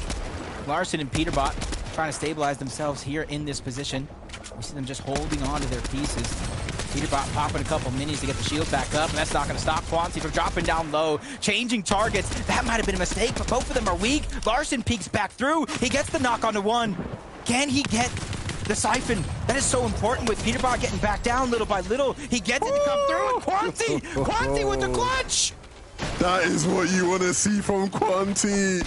Making his former duo pay. Spitting right in his face, yeah. You want to drop me? Here's a taste. That drum shotgun, oh my goodness. You don't get to see it getting used often. But when it is used, well, it can be devastating. He should have won this. Ring around the rosies dancing around those builds. And Quanti makes it happen. That siphon, that split-second hesitation from Peterbot to kind of rush in before the siphon was picked up truly was the difference, but the Lonely Labs battle continues. Blake feeling the hurt, feeling the pain of the Mammoth. Gonna allow for 20 to run wild. Macwood by himself. Luckily for him, it's just a lever. It's not gonna be able to one-shot him just yet, but it is a 2v1. The pressure from all angles. Macwood gets dropped first. Blakewood, he's trying to return. He's trying to lend that helping hand, but is it too little, too late? Gotta imagine all the heals. 20 full health. Pledge getting there. He's ready to challenge. Blake's trying to battle with the high ground, but it's just not enough. The trades that is going through is just whittling Blake down little by little by little, making this near impossible for him to try to survive with the medkit attempt. He needs 6 seconds. 20 and Pledge know it. They don't want to give him any time to work with. The side shot goes through, but Blake goes down. Brilliantly done from 20 and Pledge. And they will wrap up the day as the victors of Lonely Labs here in this game. But the fight don't stop, Jacob. All across the map, we've seen a bunch of fights all throughout the day happen relatively quickly, and it's Poyo and Sphinx now up against Bucky and Okis. And for Poyo and Sphinx especially, with just how high they are positioned in the leaderboard, this fight is make or break. They cannot afford to slip up here. Yeah, even though from last game to this, it's spread up just a little bit, but they're down 20 points from second place, 31 from third place. It's definitely achievable in this game, and this could be the battle that starts it all, but the opponents they're going against, Bucky and Okis, some heavy hitters in this lobby. They know how to fight with the best of them, so it's not a battle you do want to take lightly. Poyo and Sphinx just pausing, trying to formulate some sort of strategy. What's the play going to be for them? And you see in your mini-map, Okis and Bucky, they just completely disengaged. They don't want any more of it. They're not getting the shots that they want. So they're out of here.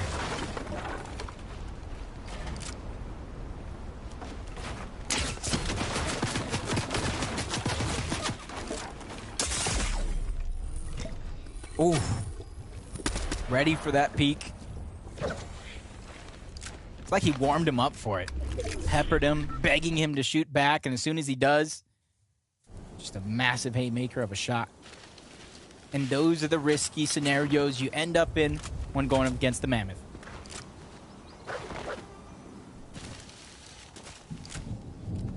How many times are we going to talk about the Mammoth today? As long as they keep letting. As long as it keeps happening. Through the 5 games, there have been 79 pistol eliminations in NA compared to 71 in EU. Okay. That's a little scary how not only are they opting to drop the AR overall, but the huge increase in overall eliminations, and you're going to see that progressively kind of increase. I bet you if you made like a graph of just pistol eliminations throughout the year in all FNCSs, you would just have a massive spike this week compared to the rest of the year. Because we truly haven't seen anything like this in a long, long time. M-Pen going to work at Frenzy Fields, and even when Bilo was taken out, still made things happen, and continuing even after the fact there. Curly didn't see it coming, and so punished, and so now Impen will pick up the reboot, and Bilo will be able to play the game once more.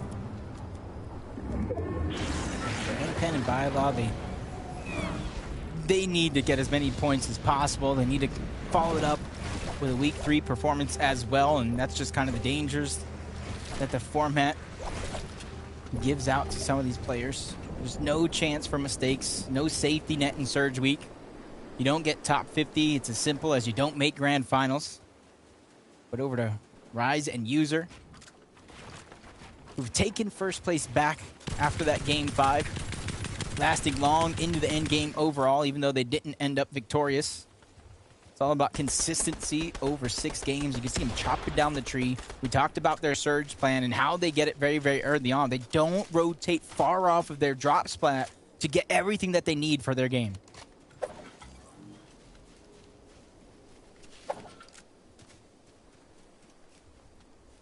User and Rise are the only Week 1 winners to win a game in Week 2 finals across all regions. Last week we saw some one-hit wonders apparently, but these guys are the real deal. They are megastars, hit after hit it seems, and might just win another week back to back. That would be something, wouldn't it? Acorn and Cole though having some struggles. If they can achieve that, that'll be huge. Booger and Threads continuously rotating from the southern portion of the map. Now find some struggles here at Mega City, where so many teams begin to battle it out. And this is where he's looking around every single corner. You see how dangerous it is. Shots coming from all directions. Finally reunites with Threats yet again. Slap Juice is coming out. Even gets a refresh on those slashes to try to keep himself going. Not a ton of HP and shields until now. And this is where they're going to try to find their footing in this fight yet again.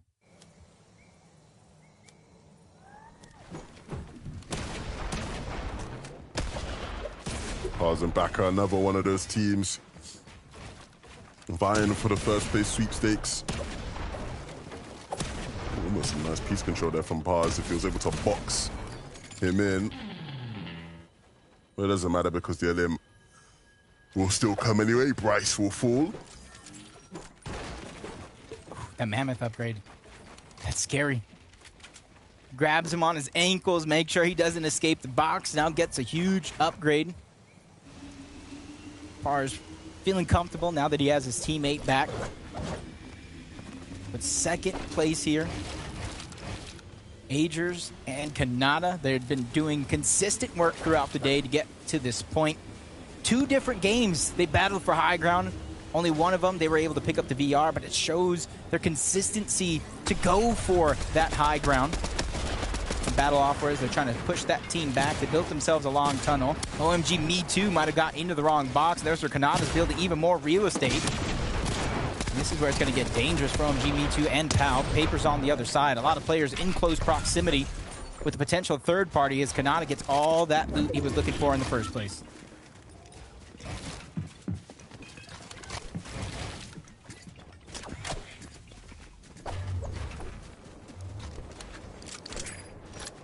Nice shotgun upgrade as well.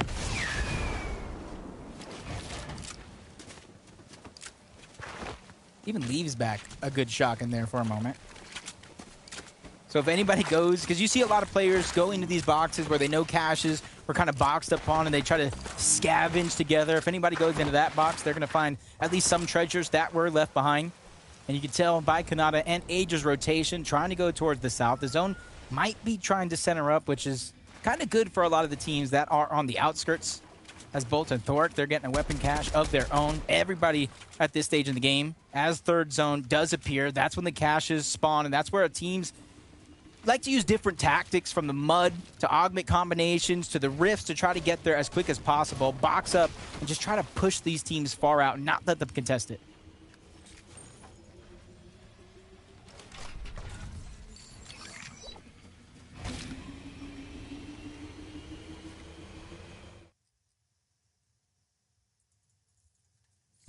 Reboot comes through.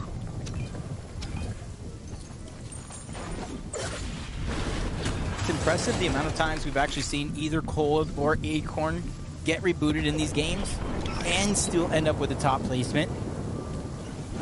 I was wondering where you're going with that one. As well. You know, it's just one of those things to where typically if you're forced to get rebooted, history says it's not on your side.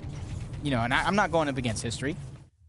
And for Acorn and Cold, you know, it's impressive. They're kind of like matching in a way, even though they're not contested off the drop, the nature of Malabuka and Thomas and what they're doing with the adversity they're facing through their matches.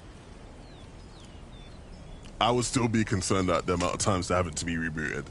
But that's just because I'm far more pessimistic than you, Jacob. I'm an optimist. Glass half full, because then you can drink more water. Mission. Osid. This is one of those patient plays. They know he's here by himself. High ground. Miss Mammoth on the first one, but the second one still drains the shields just like that. And this is where the Nightmare comes rolling in. Multiple angles being taken. He tries to drop a layer, but they're not letting him escape that easy. They dealt too much damage too early on to let 2 points escape him just like that, but he turns, burns. A huge shot being fired onto a Minish, but the multiple angles and the numbers game is just simply too much. Minish doing the business. Fret's going down in the feed. Oh dear, it's not been too great for Luga and Fret so far. User running off right now. Where's Rise? Is the question. Okay, I see him. To the left. There's a team in between them. Left. Okay. We at the left, I'm just saying. Are we at that point in the night? I'll put it on pause just a little bit. I'll put it on pause. User and Rise, perfect rotation. Everybody knows where the mud is at, so you can kind of see them make it a part of every single one of their rotations. Rightfully so. Without mobility, it's almost a must. Kanata and Agers once again show the dangers of the Mammoth. The combination, 100. Oh, 3 straight shots onto Okus and Bucky, and they're going for Rift Island, business as usual. Yeah, that's the something, isn't it? 240 damage. And then you have Agers with the MK just making sure nobody survives. And just judging by the minimap, you can see Okus and Bucky, the only ones challenging that high ground, so it's not going to take them long to get back into the game. As we continue to look around, a lot of our teams that are positioned at the top of the leaderboard, Baka and Pars, doing a good job, but up until this point, Poyo and Sphinx, they're the contenders in our top 3. Taco, how have they been faring as they try to rise up first? Well, right now, the pressure is on, Jacob, because as far as our second and third place teams are concerned, Poyo, Sphinx, they've got a lot in terms of materials. Their builds are looking fully maxed out just about. And right now, the priority focus just seems to be on ensuring that they have their materials, their loot, their resources intact. And the same could honestly be said for Kanata and Agers as well. We just saw Kanata piecing up some of the competition. It's almost seeming a little bit personal at this point with Kanata and that Mammoth pistol up against Bucky and Okus and the likes of other members in the lobby. But so far, so good. Whether or not these teams can close it out with a strong finish is the real question, because first place is still up for grabs. Strong finish is surely needed, especially since it wasn't as close. The 1-2 point differential that we had going into that 5th game. Now it's 11. Now it's 30. Even more so as we go down that leaderboard. So the more chance to kind of get those series points are going right out the window as long as our team survives. Reed's going to take down Thoric in the feed. Haven't seen too much of him, but better late than never, trying to pick up the points and the pace as well as Rise is separated. You see Pledge and 20 inching in on his position, but it's not going to back him down. The roles have switched. Rise is turning into the fragger of the group and just taking names left and right. Now Pledge is left by himself, and with those mythic flapjacks, no time's going to be wasted getting into the box.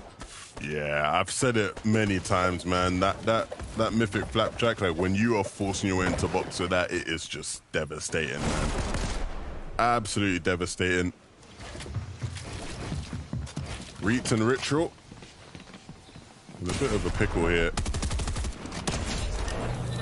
But one they're making good work of. Ritual does fall, but Reet was there to respond to bolts. Just trying to see exactly where they're positioned at on the leaderboard in terms of and ritual. About 30th place, so there's still room for them to kind of move up the leaderboards, gather those serious points. That's what everybody here is fighting for.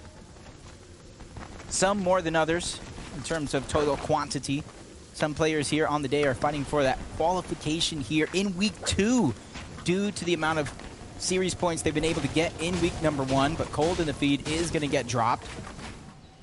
One of those possible teams trying to fight for it if they can finish here at the top of the leaderboard is Acorn being stuck by himself. They've already rebooted each other once in this game so far. So I can finally see what you're saying about the worries of that reboot, the consistency of it happening. But at least both of these players are extremely skilled. They can get out of every tough scenario at a moment's notice. Acorn trying to go on the offensive as a solo. Not scared to back down from any fight. Taking control of a lot of the real estate towards the low ground. That way he can move in and out of these covers effortlessly, even with a flapjack. Trying to cause the disruption. Acorn takes a huge tag. Back-to-back shots. They finally go down. And that means the top of the leaderboard is open for the taking. That's tough. Yeah. That's a tough way to see a team that's so impressive go out. But like Vivid said, I feel like they know they are qualified for the grand finals after the way they've performed in the past 2 weeks. I think for them, it's more about having fun and just playing loose in the last couple games. And that'll at least allow them to get an early night. Log off a bit earlier, hit the hay. Get a little early dinner. At least they can kind of relax, watch it all unfold, maybe even take notes about what some of these other teams are doing. Duke looks like he's going to try to survive as a solo. Very little opportunity, even if he has the reboot card, to get Edgy back into the game. So interesting to see how they finish this one off. As we go back to look at some of the teams that are positioned at the top leaderboard, have a chance to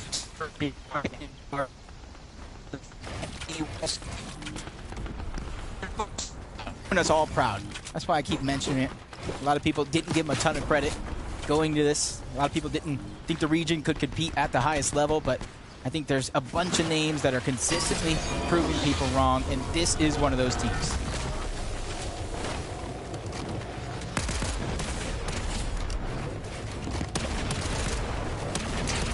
Well, that is one way to get an elimination. The kinetic ore into a team. That's Quanti goes down. Chimp right after.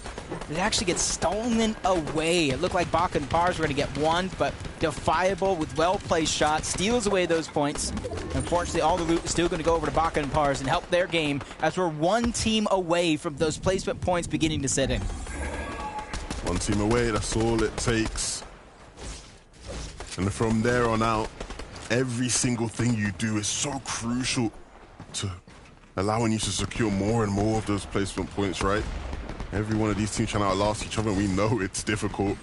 If you've watched these past 5 games, 6 games, you know just how tough it is to make it through to this stage of the game and even further than that.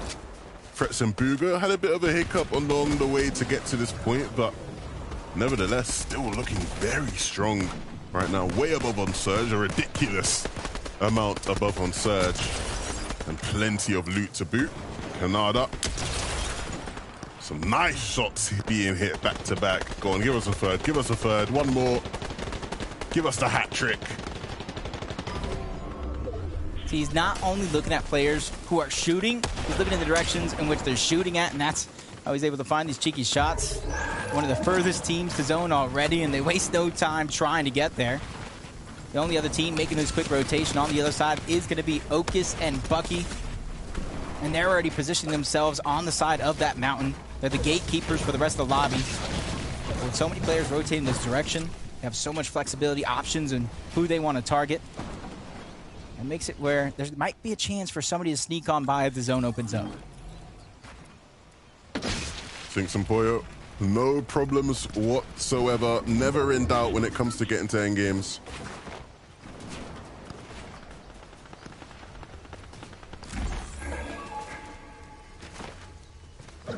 Trying trying to make this quick rotation. Almost 500 above the damage threshold, so Storm Surge is not in a worry. Might be in the back of their mind, though. If the lobby does dwindle down quicker than they would expect, and if you see the rotation, almost looks like a clear rotation, especially with the lobby a little distracted.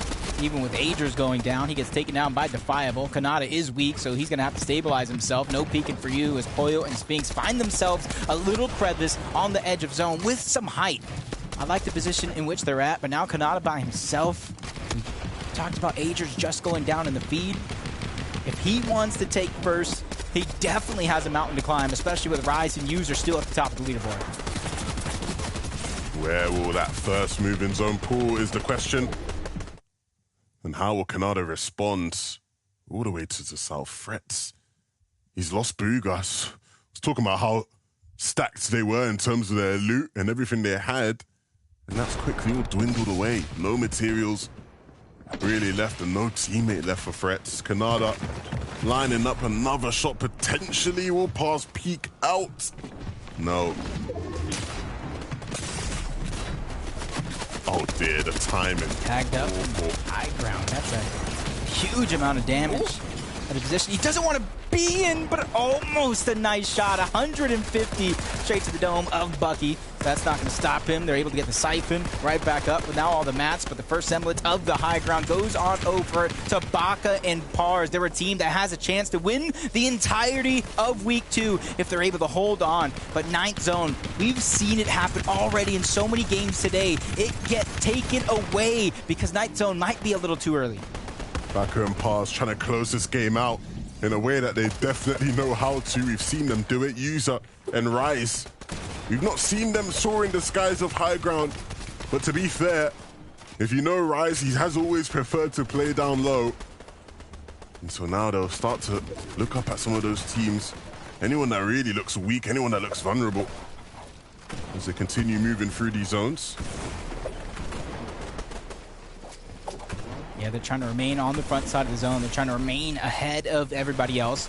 Baka and Pars, they're going to have to go down and connect. That one's going to be solidified rather easy. Backside of the zone, though, Bucky's feeling the pressure. He actually gets knocked. Okus is now stuck by himself. You see Sphinx dealing out a lot of that damage over on the other side. That's Rise. That's Users in their line of sight. And they're continuously dropping down low. They're trying to clean up the Siphon, but Users gets dropped. Users goes down. Now it's all up to Rise. It doesn't look like he can get the revive. So now it's a solo trying to hold on to his position on the leaderboard. User definitely didn't expect to go down. I didn't expect him to go down there. It felt like it was going to be an easy in. And that leaves a world of trouble for Rise to try and carry the team on his back. Sphinx and Pollo, though, down below, they're continuing the work Rise and User were doing. Taking people out on the low ground. There's only a few points left before first place is overtaken. Kanata and Agers are down already. Sphinx and Pollo, they want to taste that victory as well. It's not enough that they have their global championship spot. They want to make sure that they're prepared to take it all at the end of the day. Rise still struggling as a solo. Very little builds left, but he's trying to break through and recycle as much as he can. Even on the other side, the other team in that top three, Baka and Pars, once again reinforce their high ground, making sure it's going to take a lot and a lot of effort if they're going to get chopped down. Hills and old builds to move through has meant they haven't really been able to get involved in the midst of the action and all the fighting that's been going down below. But when the time does come to drop, they will be ready, and they will be much stronger than anybody else left in this lobby. Pollo trying his best not to get back into the zone. And a couple bandages in inventory. I don't think he'll use it, though. The slurp will get him back up past 75 HP in no time. But no materials left means he is going to have to force his way into this duo. And unfortunately, they might just be waiting for him. You can see them there on the other side of this wall. As soon as he breaks it, it could be his demise. He falls back to try change up the angle a bit. But they are not going to take the bait. Pollo will fall. And so now the final 2v2 between Paper Muds and Baka and Pars. This is a chance for Baka and Pars to try to solidify this one with 2 VRs on the day and a chance at first. Paper gets dropped. Baka's ready to finish the game, but his HP is low. He needs the Siphon. Slap Splash is coming out as well. Doing a good job staying alive and going around the block to take down Muzz as well. They get their second victory on the day. Calm and collected. Did not miss a beat. The siphon at the end there was so crucial. You saw him instinctively go for the body, and that siphon kept him in the game long enough to be able to hit that final shot. Otherwise, it may have been wraps. But Baka and Pars pick up another one. Right there was big. Baka Spartan down. Paper with the mythic tactical pistol. That one looked easy. And there goes that siphon you were talking about. Because the slap splashes, in theory, while you're in zone, only really heal 5 HP. If he didn't get that siphon, he was going to go down. And that would have been a tough 1v1 for Pars to try to survive. But nonetheless, 2 VRs on the day for the team that's formerly from NA West, really rising up the ranks. Impressive day from that team for sure. Again, continuing to solidify themselves as one of the top teams now in NA Central. Right now that everything is combined. Look, it's been a great day of action from me and you, Jacob. I've enjoyed every single moment of it. Let's send it back to Zeke and the boys to wrap up the day. Thank you guys so much. 2 victory royales from Baka and Pars. 9 eliminations to boot. Ooh. You can bet those standings will be shaken up, and we'll get to that in just a moment because, man, we just have to give a big congratulations to Baka and Pars. I kind of touched on this like a little bit. You know, there's duos that maybe start the day a little slow, but the moment they kick it into gear, they find that groove, that rhythm. They can really put in effort. They can find themselves climbing those standings, and it looks like for Baka and Pars, they did just that. I mean, finding the high ground here, it's just going to be the classic way to end the day for this team.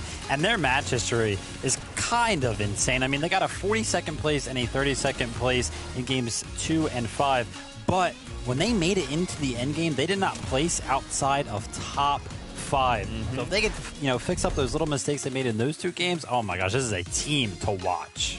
Yeah, this is a very, very dangerous duo. The way they're taking high ground, the way they're actually using those mobility or the builds to take their way into that end game and make sure that they close out the game with success, that shows experience, that shows skill, that shows talent. This is a team that I'm very, very excited to see going forward into these grand finals. Of course, hopefully for them, they should have made it in, but I'm excited to see them perform. Well, let's see about the here and the now.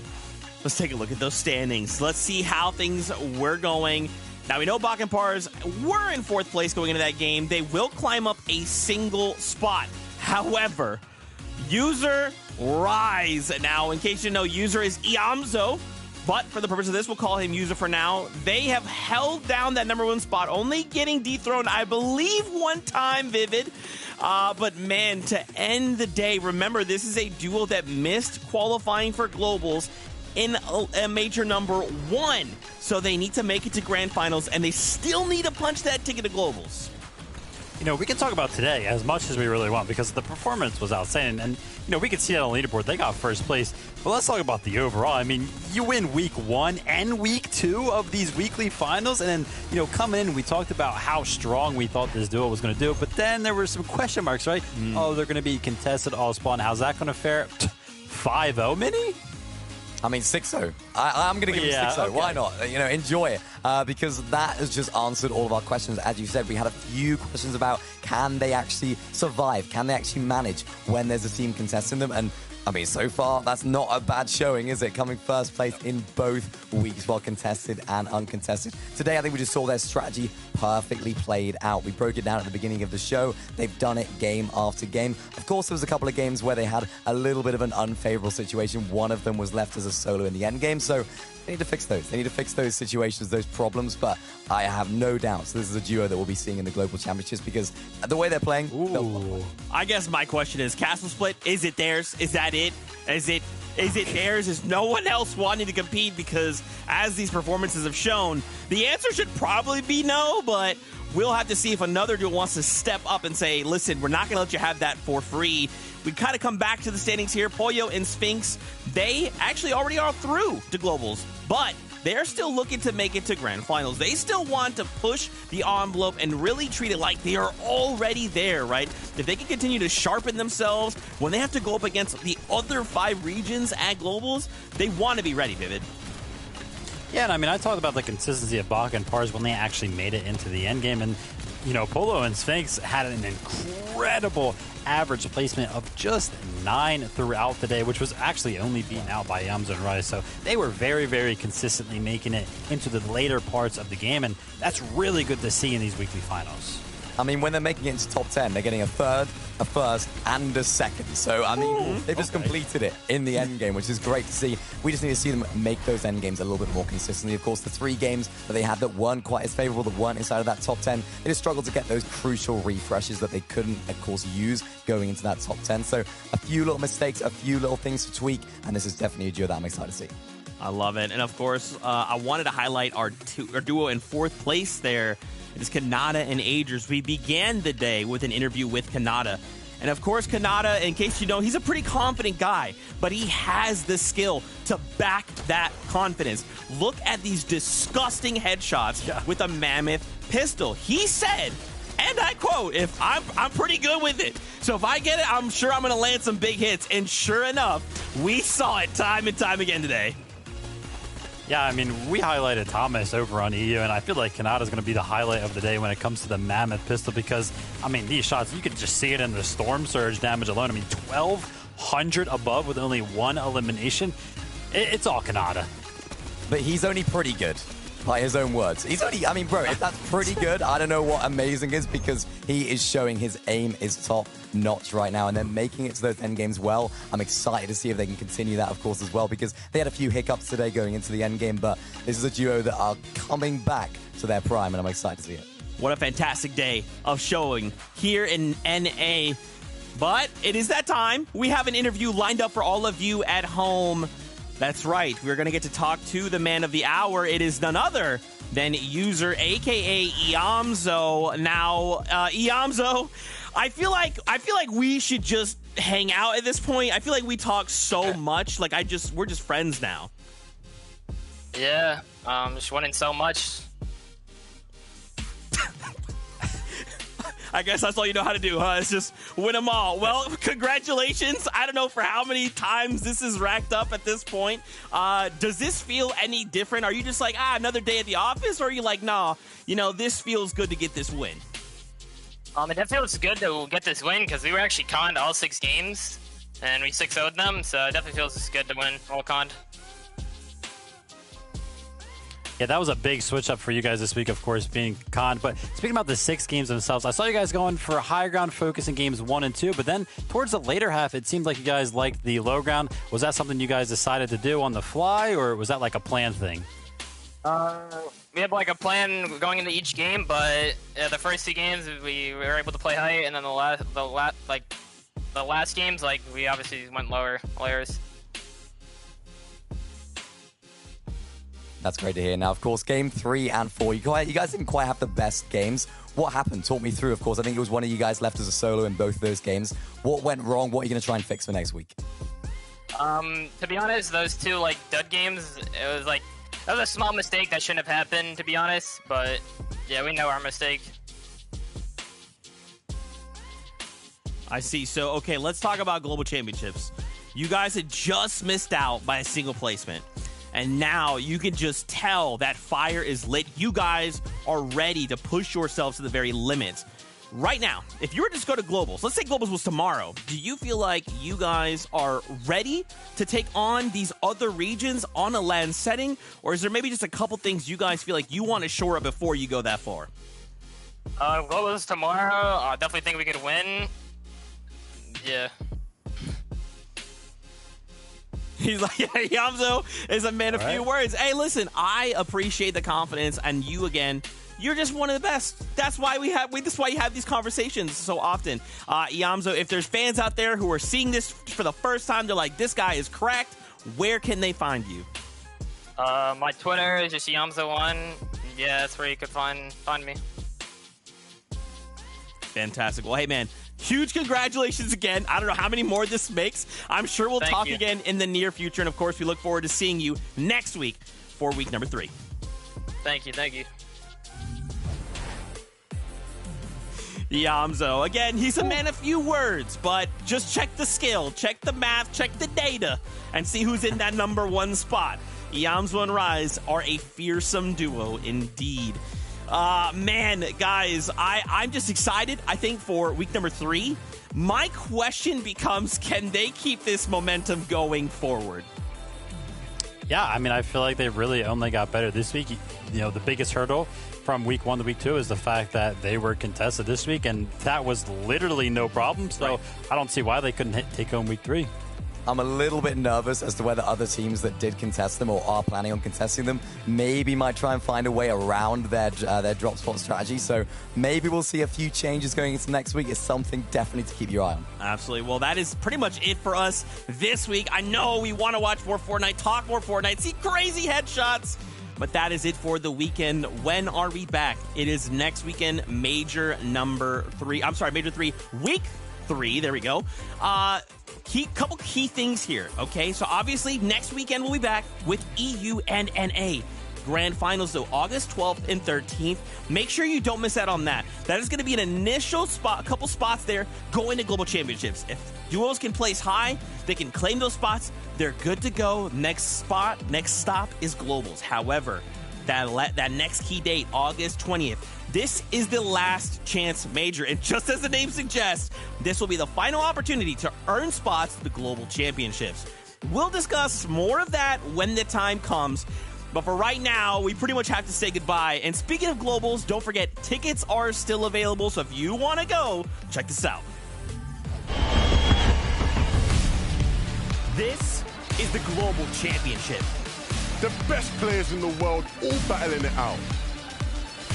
Insane matches already today. These are the moments that make these players championship material. One chance to make it happen, and they take it by force. It is going to be absolutely insane.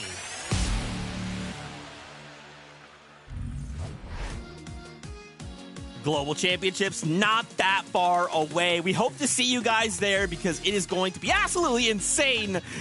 You can tell I've said that a lot. I have. Gentlemen, before we wrap up the day, is there any closing thoughts from you two?